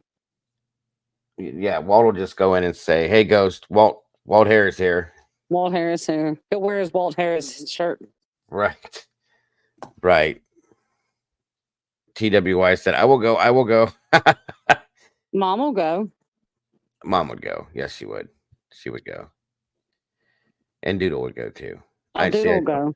Mama Bear would go. Mama Bear Wisdom will would go. Hell yeah, I'd go to all the good scary places. Guten Tag. Absolutely, Mickey. Wisdom, I don't know it. Well, yeah, Wisdom's probably stronger than all of us, to be honest with you. She's a tough ass, so 100%. And I'll be in there going, you got a ghost hanging right over your head. Get out. I'm jealous these guys are doing this tour. Like, I'm serious. They're hitting every single spot that I want to go to. It's crazy. Kel said, red or white? I'll bring a bottle. Oh God, guys, we'd have to have a trailer attached to the back. Put a little bar in this little trailer and tow that behind it, and then you guys could have your bar there. Yeah, a bottle is seriously. Now I would have a whole trailer pulling behind this that would be like a portable bar loaded. Yeah, and a bottle would not be enough for like a week. Right. A week. Jesus, we'd have to stop and probably buy a barrel. Yeah, let's just get a barrel. A barrel. Just get a barrel and be done with it. Put a tap in it and move along. Right. There you go. White for the win. Thank you, Mike. Yes, sir. Not as heavy. A sweet white. That's right. A sweet white. I don't like a Chardonnay. I want a sweet white. Like a Zinfandel. Mm-hmm. I like a Zin. A Zin or a Moscato. I'm not. Moscato. I do not like Chardonnay. Blech. Loaded with $173 $1.73 hoodies. Yes, there you go. You're a mess, bro. You're a mess. Moscatos are good. I used to like sangrias, and Moscatos were my favorites. So. No, I can make a mean sangria. My wife can too. They're dangerous as shit though because they taste so good. I don't drink anymore, but still, back in the day. I like to let the fruit sit in what wine's left for a couple of days because I put frozen fruit in it. Mm-hmm. Same thing. Let the fruit sit in it and then eat the fruit. Eat the fruit. Yep. The fruit actually gets you messed up than the wine does. That's a fact. It does after it sits in the wine for a few days. Or a couple weeks. Yes. That was rough. We'll bring some party favors. What is true there? Jesus. This would be more like a party than that'd be insane. Just a traveling party bus. We gotta have grills, steak and lobster tails. You know, we gotta do it up right if we're gonna do it. Oh yeah, hell yes. I'm telling you. I'm not lying, guys. If I were to hit the lottery and hit it big, I would travel state to state and do this with you guys. Swear to God, I would. And Miss Sherry said, Bobby, if he wins the lottery, we're bringing the good stuff. We're gonna bring them. There would be good stuff. I ain't gonna buy no cheap shit. That's no lie. Yeah, we're bringing the good stuff. I'll stop up in Tennessee at the distillery there at the Jack Daniels. Yes, and pick up the. You can stop at Jim Beam. You can stop at Jim Beam too in Kentucky. Yep, in Kentucky, right? I can just get a barrel of each, load it into the back, and here we go, folks. You're good to go.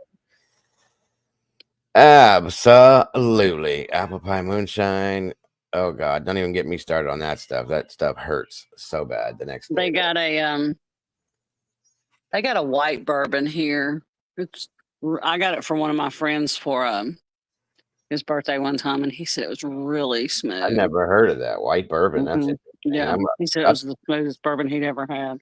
That was my thing. Was bourbon. I loved it. Never heard of that. Can't stand it. I got drunk on Jim Beam one time. I used to drink that for a while there. I was drinking that Jim Beam Red Stag stuff. Oh God, you want to talk about a hangover? It was so sweet that it just too much sugar in it. Let's finish this thing up here and see what they're going to next. That we will be filming, and that'll be taking us further out towards Denver, towards Chicago, Northeast. And then in August and September, we're doing a month-long trip that you may or may not be able to join on, but those details will be coming later. So years ago, we made a promise to make this channel and do a road trip and do all of USA's most haunted places. And while we're doing that, we're doing the first 6 kind of California, and then next road trip is Alcatraz, Mission, Solano, Dorothea, Puente House. We're planned, so stay tuned. Stay around. We're just gonna keep getting better and better. We're actually joining up with Patty tomorrow. Yes. So she's coming on That's up good. to the USS Hornet to join us. Yep. We're gonna be working with other people all throughout the country. So the channel needed a little bit of a break, but it's back. We figured these things out, and we have so many new locations, so many new videos, so much new fun, cool stuff that's coming your way. So we promise to give you the best content we can for the rest of this year and beyond. But thanks for sticking around. If you're still watching the video at this point, what should they comment? Comment. I like to see how many people actually watch all the way to the very end. What should they comment? You know, let's do this. If they watch all the way to the end and they leave the comment, well, I'll pick 5 people and we'll send you one of these. Oh, So okay. good. You're feeling generous, bro. Yeah, why not? All right, everybody. So 5 different people. Comment down below.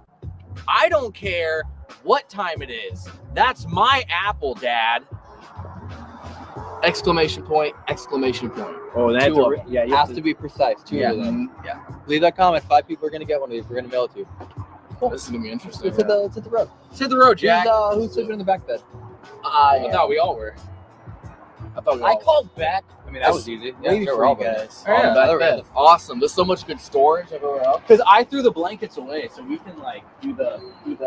Well, the bodies throw them away so we can like cuddle. Yeah, that's good. That's good. How many times do you think we can get the rest of Well, the rent cost not the only thing going on. You guys ever had a rent job? What's that?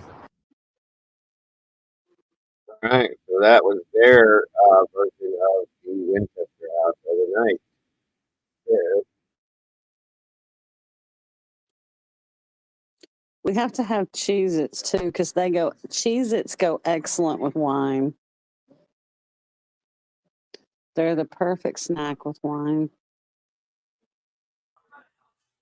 So that was the weirdest shit ever. That ended right at 11:22. That's insane to me. Wow. Oh, look, there's 2 Dagos again. 11:22. Crazy. What the hell? Crazy. That ended directly at 11:22. What are the odds that that would ever happen again? Because you're that damn good. Oh yeah, right. I wish. Crazy. I like Reese's cereal. Mm-hmm. With I like the Reese's cereal with wine. I just eat it dry. I ate it love dry. white cheddar Cheez-Its. I love the regular and the white cheddar Cheez-Its. Yes, they're the. I like the flavor mixes like bacon cheddar, and there's another couple of different flavors they mix together in that box. They're very good. I don't like the bacon. If I want bacon, I just want. Well, actually, today I made a bacon turkey sandwich for lunch, and it was really good. But typically, if I want bacon, I just want bacon by itself, or like on a turkey sandwich. It's really good, but I don't want bacon on my in my Cheez-Its. I just want my Cheez-Its like white cheddar or regular Cheez-Its. Keep the bacon out of my Cheez-Its. Don't be putting no bacon in my Cheez-Its.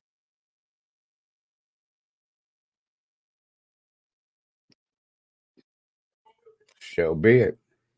Let's see here. I had something else that. Well, shoot. Let me see here. So.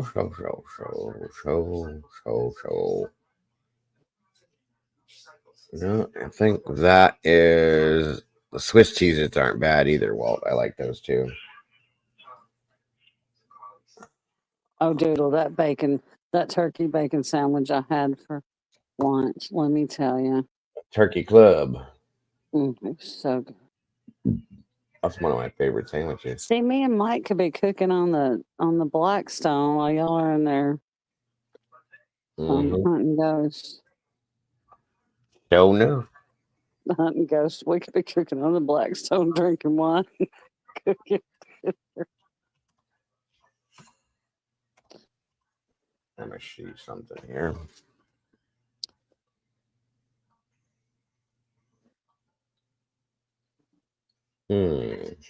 Hold on a minute. How are your little hairless critters, Walt?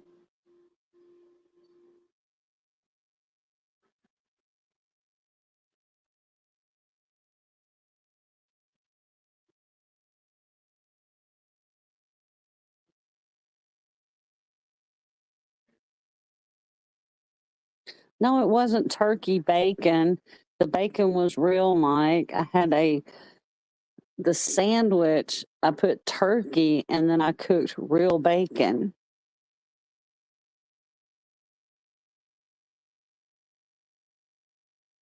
So there was turkey and then there was bacon. I'll cook them wisdom. I can cook the hell up out of some ribs.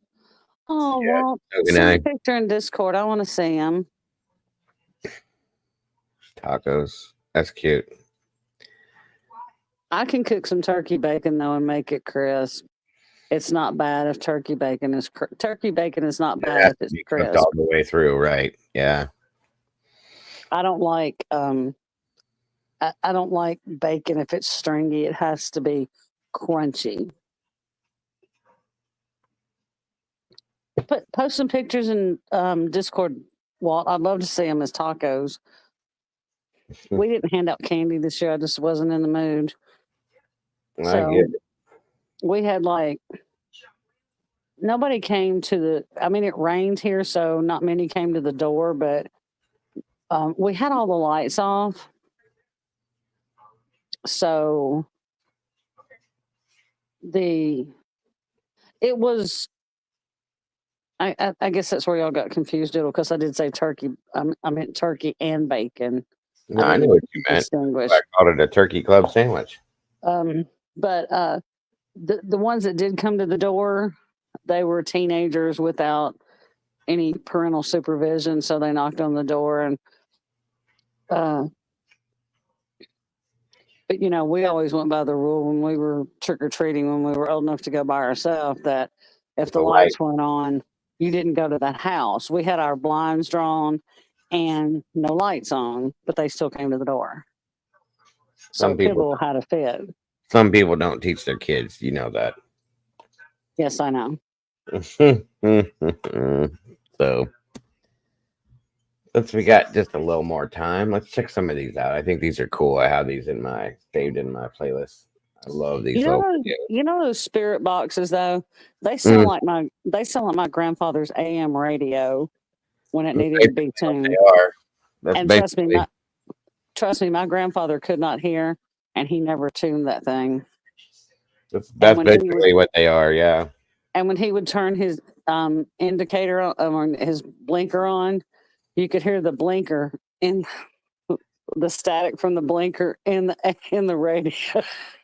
Nice. I was like, oh my god. Gotta love that.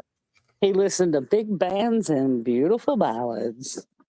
Hey, that's good stuff. Especially big bands. I love big band music.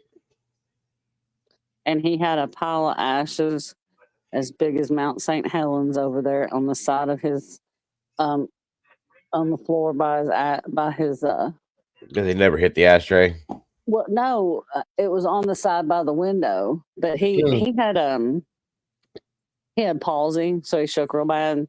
Oh, okay. So, but he just that's where the ashes fell. Never got his heart, and you look over there, and there'd be just a pile of. It was a huge pile of ashes. Gotta love I'm like, okay, are you gonna use that as a armrest? Right.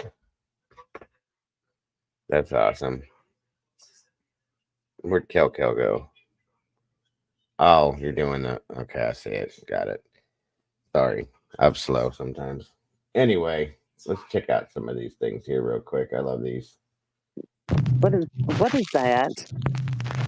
Shireen Louise, a single mother of a 3-year-old daughter, has recently moved into an old Victorian house in Cardiff, England. Soon after moving in, Shireen's daughter, little Ilea, begins to complain about a man with a, quote, bad head and bad eyes, who marches through the upstairs hallway. What is it? Bad eyes. Bad eyes? Yeah. Bad eyes. Bad eyes. Yeah. Where? Upstairs. Nope, no, we're not doing this. Shireen decides to take a look into the history of the old house and discovers that it was built on an ancient battleground from all the way back in 1485. The worried mother now believes that her daughter might be seeing the spirit of a soldier who fought in battle. Shireen installs a security camera in the hallway just to see what's going on. Then one night after dark, this happens.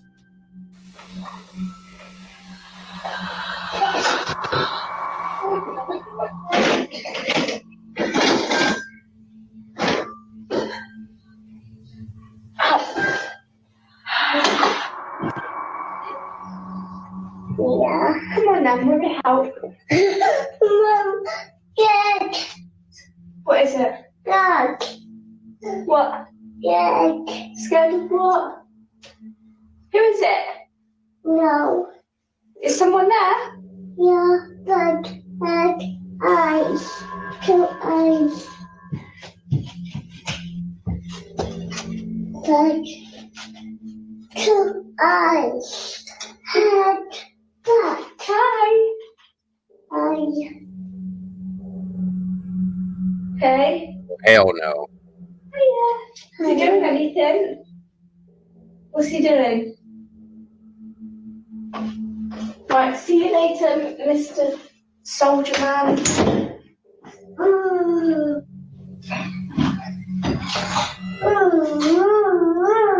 What? Are you laughing at him? Is he being funny? Is he being funny? That's good, isn't it? You're still looking at someone.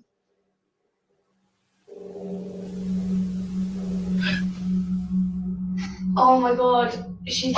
What? No, please don't. No, stop. It's okay. It's okay. Sorry, you just scared Mummy. Sorry, you just scared Mummy. It's not scary. It's not scary.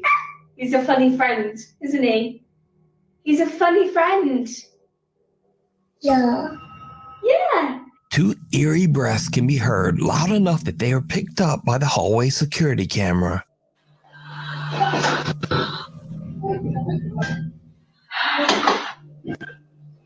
Shortly after this, little Ilea once again complains about the man with the, quote, bad head and 2 eyes. Shireen says that originally she completely fell in love with the charming Victorian home, but now has second thoughts about staying. She says she's worried about the safety of her daughter. So is little 3-year-old Ilea seeing something that we just can't? You decide. Graveyard. This next video was posted. Well, shut up. Are you serious? Oh, yes. Breaths. Yeah, That was an accident, right? That was creepy as shit, folks. Sorry.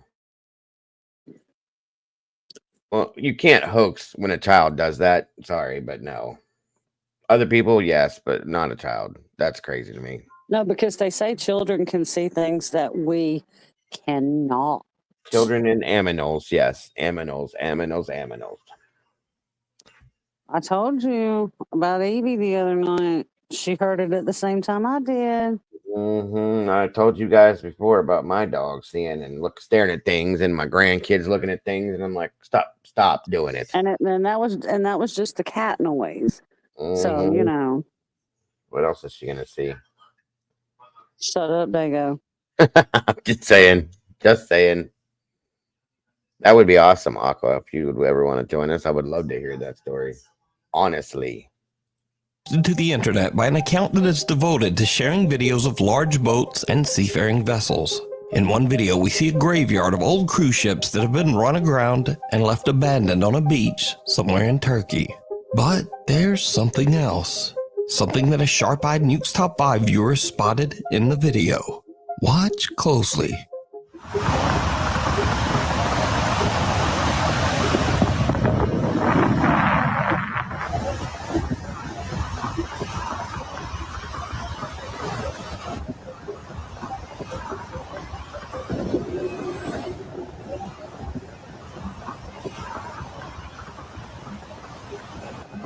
Did you see it? On board the rusting old cruise ship on the right, someone or something can be seen walking around inside, even though the ship is completely abandoned. I No didn't one is see on it. board, and there's not even any access to get I on saw the it. ship. So could this mysterious figure be the ghost of someone who didn't survive their voyage? Let me know what you think. It's awful jerky too, the way it's moving. It what? It's kind of jerky, like the way it's moving around. It's not like moving like a human being would move, or like a regular person would walk. If that's what I'm saying. Maybe it's Bigfoot. You Sorry. think, but What you think? Move. Almost like The night visitor. That's crazy. A woman named Shay works as an overnight office cleaner at a mid-sized company in Indiana. Shay says that she often works alone in the large office building and that this can sometimes get just a little bit creepy. But this one particular night, things are about to get absolutely terrifying. Yo, okay, so Tim while I'm at work and I was about to take out the trash and I just got a text from the lady who works here. And she said, "Hey, Shay, just want to let you know that everyone has left, so you can go vacuum the other side." I was like, "Okay, yes, ma'am." And she said, "Just me there?" No, I asked her, I said, "Just me there?" She's like, "Yes." Y'all, I'm scared as f*** because when I went outside, there are no cars out there besides my work van.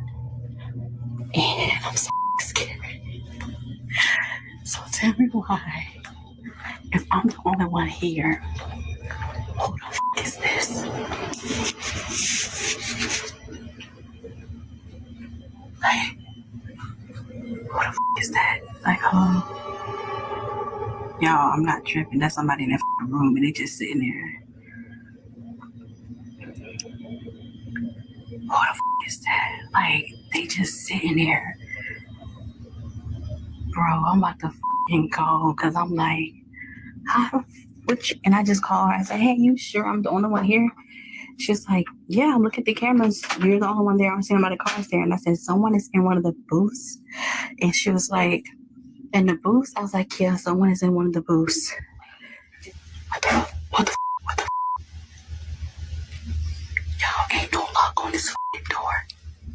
Hey, oh, there's no lock on this door. But you know I'm black, right?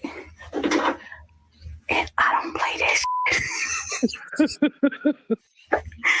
Alright, I'm gonna tough it up and just open the door. Okay. If it's a ghost, it don't matter if there's a lock on the door. Nope. She gone. What the hell's she gonna do with some scissors if it's a ghost? What does it matter if there's a lock on the door if it's a ghost? That's another thing. Yeah, and I'd have done pissed on myself right there. Right there. Just made a mess and walked away from it. Nope. Hell no, cause nope. Shay is supposed to be all alone in the building, but someone or something seems to be sitting in a chair pressed right up against a glass door at the end of the hall. They're not moving, and they're not reacting. Shay hides in the closet, gathers her courage, and then heads out to confront the person. No. But there's no one there. With that, Shay has had about enough. She calls her supervisor to come check out the office building for an intruder, or whatever this is. And Shay takes the back stairs and exits the building. But here is where it gets really weird, because Shay's supervisor comes and checks out the entire building and finds no one there. Also, her supervisor reviews the security camera footage that monitors anyone entering or leaving the building. And whoever this person was, they never left. This person never showed up on any of the building's security cameras. We need scary videos, so if you see something scary that you think would be perfect for the top 5, send it to me at nukes. I'm gonna have to say no. Sorry. That job would have been the last night that I worked that job. Bye. I would have called my supervisor and quit. I Yep. wouldn't have called my supervisor to come check it out. I would have been like, I quit. I'm gonna leave the keys on the counter, lock the door, and I'm out. Peace. Thanks for the opportunity. I'll be working at McDonald's. See ya. Oh, see, I wouldn't have even called her to tell her. I would have called her after I got off the building. Yeah, still, that's what I'm saying. That was crazy. Crazy. Top5@gmail.com. Off the wall. In an email sent to me by Nuke's Top 5 viewer Ricardo, he told me about a trip he and his brother took to the historic Fort of San Felipe in Bacalar, Mexico. On the trip, Ricardo filmed a video with his old Nokia potato phone, and he and his brother can be seen exploring the massive old 1700s fortress. They accidentally catch something that they just can't explain. Mira la reparación moderna. ¿Te la hace? Ah, sí.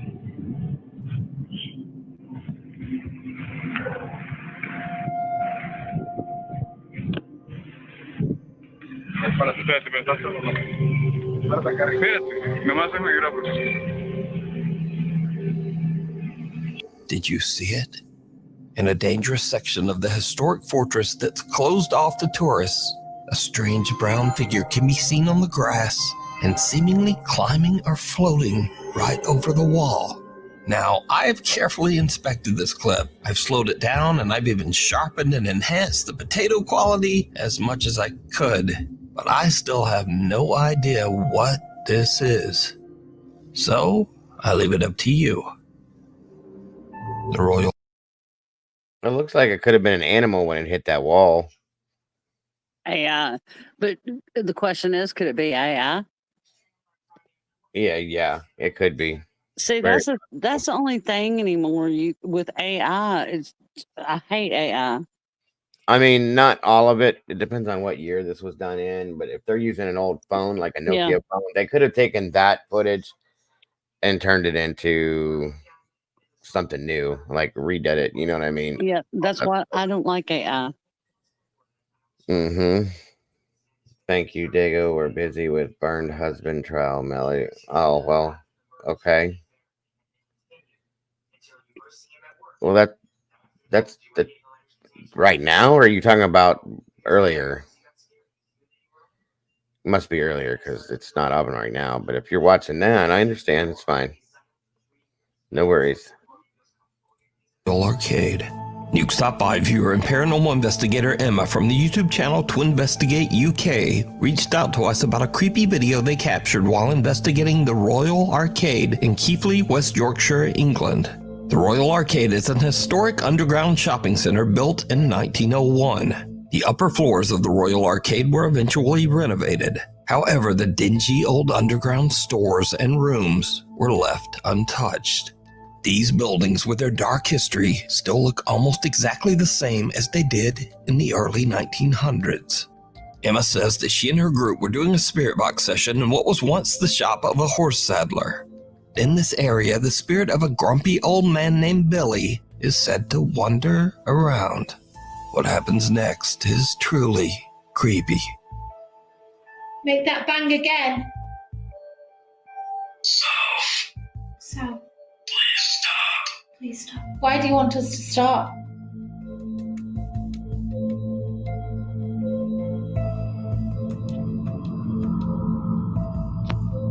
Emma and her group are shocked to see what looks like a figure moving through a lens flare caught on their phone. The investigators try to recreate and even debunk what they captured, but they just can't reproduce this strange silhouette of a person moving. So just what is this? I leave it up to you to decide. A dark park in the San Pedro Mall. Security guard Johan Zimmel is working the night shift at the San Pedro Mall in San Jose, Costa Rica, when he spots something truly chilling.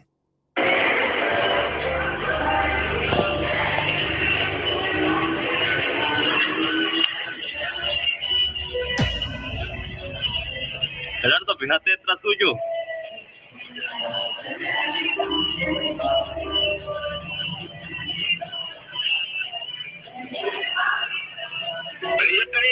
No, tú estás copiando el monitor, mae, dígame algo. ¿Salió algo ahí? Correcto, aquí salió algo raro. Mae, y véngate mejor.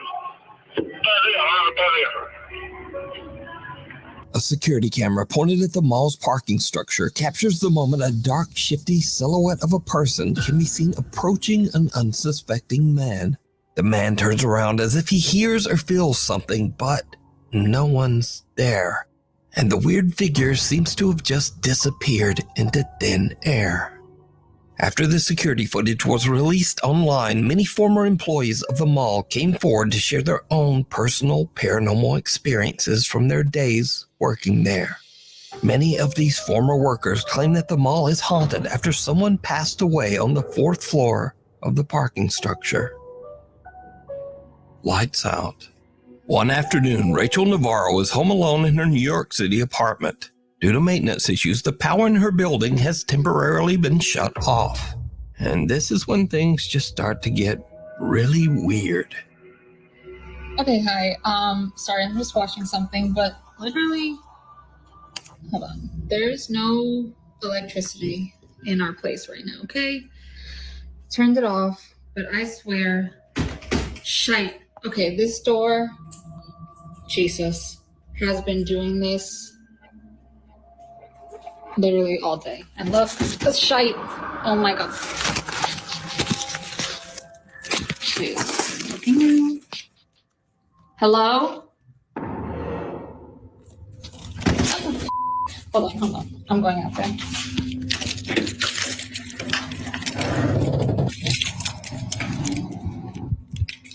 Hold on, there's no light. Oh, I turned the flash on because I couldn't see shite out there. I have my epic mace. Okay. I swear. Blood of Jesus. Jesus. Oh my gosh, Jesus.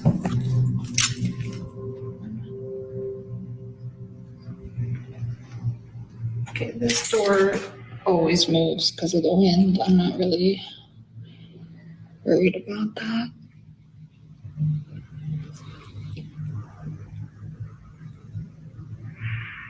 Hello?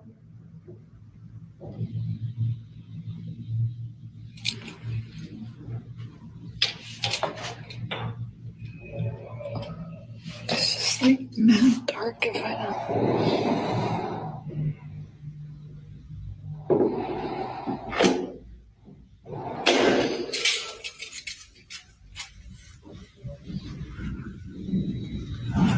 Oh, Jesus, come on. No. That, no. Rachel's front door is shaking on its own, and when she looks through the peephole, something can be seen moving around on the other side. She grabs her pepper spray and opens the door, but no one there. Just her creepy, pitch-black hallway. Then Rachel hears what sounds like someone breathing and whispering in the hallway. Oh, shit. Jesus. Understandably, she turns around and heads right back inside. Yeah, I'd be moving out As a new too. Stop 5 viewer, Rachel decided to email us about her creepy experience. To this day, she still has no idea what was going on in her hall. No vacancy. This next creepy video was recorded at a small hotel in the desolate countryside of Mexico. Now, for years, the staff working at the hotel have witnessed and experienced unexplainable activity, usually when they're all alone. One day, a housekeeper notices someone standing at the window of hotel room number 30, even though the room should be vacant and completely empty. The housekeeper immediately notifies the hotel manager, but they find no evidence of anyone inside that empty room. That is, until later that same day.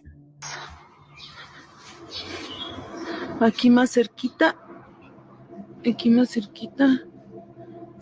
Sí, miren, ahí se alcanza a ver una cara, unos ojos. Vamos a ver a esa habitación. What was that?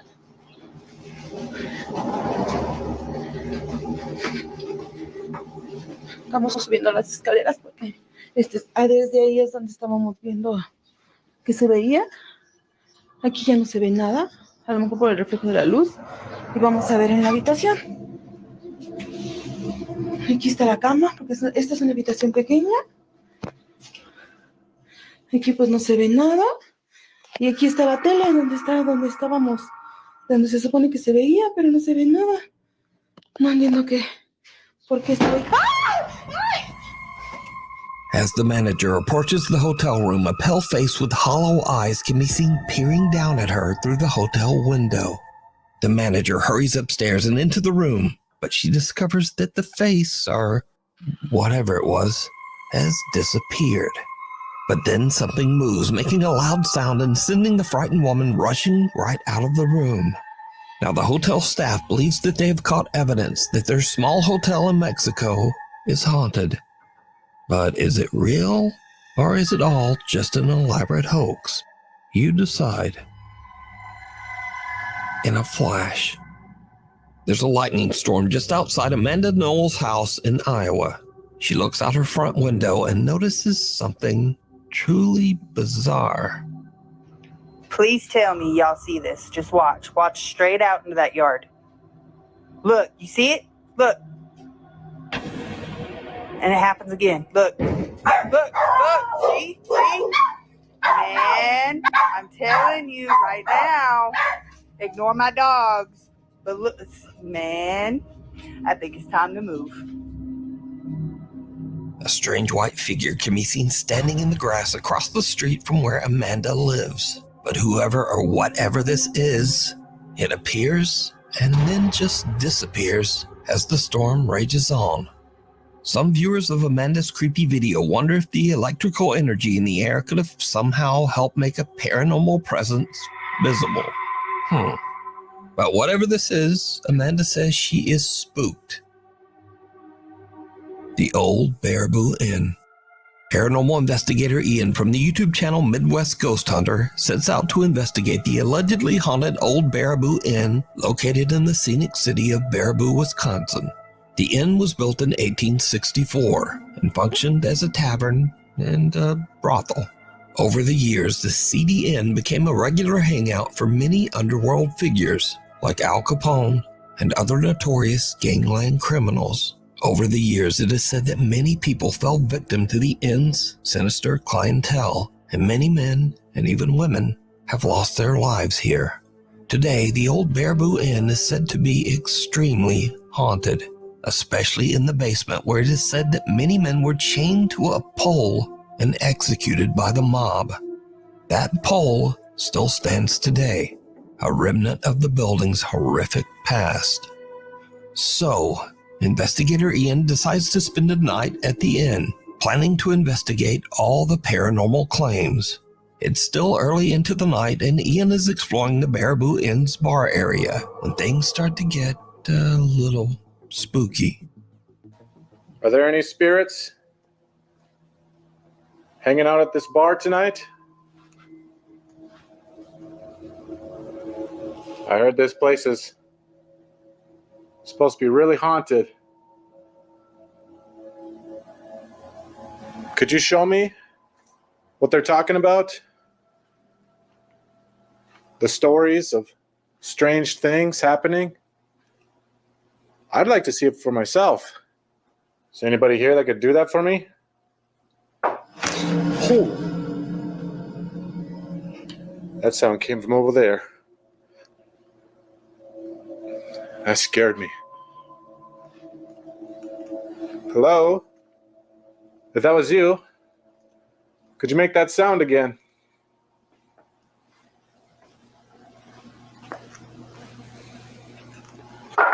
Oh, jeez. Okay, I'm hearing all kinds of weird sounds in here. Ian continues his investigation and heads into the inn's kitchen. But what happens next is truly bizarre. If there's anyone in here, could you show yourself? What the f*** was that?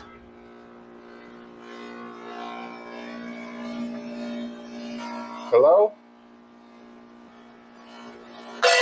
Oh, holy shit! Oh my god, something just got thrown. What the hell was that? Look at that. What the f is that? Oh my god, that's like a spoon. It's on the floor. Like, how is that even possible? I don't know. I don't know how to explain any of this. Everything that is happening to me right now is far beyond what I was expecting from this place. Ian is freaked out as kitchen utensils can be heard moving on their own, and a ladle is thrown onto the floor. But the worst is still yet to come, because next Ian heads down into the basement, the most actively haunted area of the old Baraboo Inn. This is the room. Oh god, there it is. You see that? That is the pole. The execution pole. If the mobsters took you in this room, you knew you were done for. Just imagine what would be going through those victims' minds as they're being dragged into this room and placed here. And if you look closely here, you can see all the different bullet holes. You see that? There's a bullet hole right there. Right there. Right there. They're just all over this pole. And those are blood stains seeping through the paint.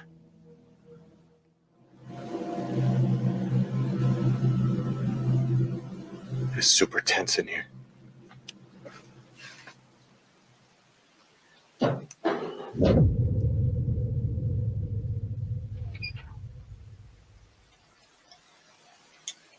It sounds like somebody's down here with me.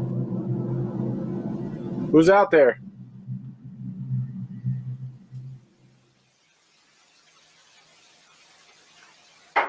Oh god. Holy shit. I don't know how much more of this I can take. It's coming from this room. Again. The pole room.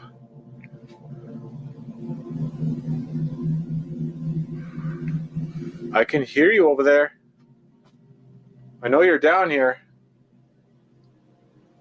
I don't think it's the same spirit at all. Kind of getting that heavy, bad feeling again. If you're one of the mobsters, make another sound. Oh, God. Jeez. This is the last spirit I want to encounter right now. Could you do it again a little louder? Oh, holy shit. Oh my god. That was a black mass. Okay, I want to get out of here. But it's a freaking dead end over here. I can't get out this way. Ian is terrified as he sees a dark shadow-like figure move near the infamous execution pole in the basement. He's able to calm himself down enough to follow the dark figure, but he finds nothing and no one to explain what he just saw. Soon after this creepy event, Ian decides that he's had about enough, and he just heads home. You can see this full investigation with many more scary moments over on the YouTube channel, Midwest Ghost Hunter.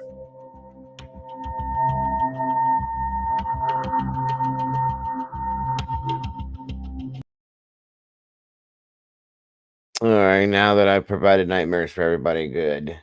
Because that's going to do it for tonight, everybody. And I appreciate you guys joining me for this tonight once again very much. I hope you guys enjoyed the story behind the Winchester home. This little edit thing was just a little added extra. Gotta love it. So, Mom, are you still here? Or are you sleeping, ma'am? No, I'm still here. All right. Well, thank you for joining me tonight, ma'am. I do appreciate you very much. If it's spooky, unknown, unsolved, creepy, ghosty, I'm here. What did you think of them? What did you think of those last ones we just watched? They were creepy as hell. The little girl kind of freaked me the hell out, but yeah, that's the one that hit me the most. And I mean, those are good ones. They're not those ones are the ones that are kind of hard to hoax. You know what I mean? So Yeah, kids creep me out, man. I'm telling you, like when Minnie was little, he could see stuff, and like mm-hmm. he freaked my brother out one time. He was like No. 3 years old, I think, and my brother was taking a shower, and he like busted in like the Kool-Aid man on my brother, and my little brother. Well, he's not little, but he's my younger brother. He was standing there, and he said that all of a sudden Minnie looked up and was like, "Oh, ain't she pretty? Don't you see her, Bubba? She's so pretty."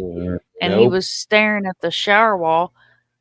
And dude, he come flying out of that bathroom with a towel wrapped around him, talking about, get your kid, he's in here freaking me out. He says he's seeing stuff."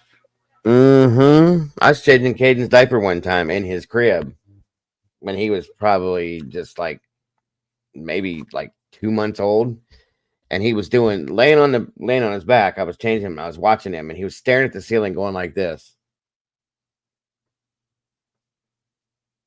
And I look up and I'm like, what the hell is this kid looking at? That he's following back and forth. And I just look down at him, and he's smiling. I'm going, nope, nope, nope, nope. And I can't see a damn bit of nothing.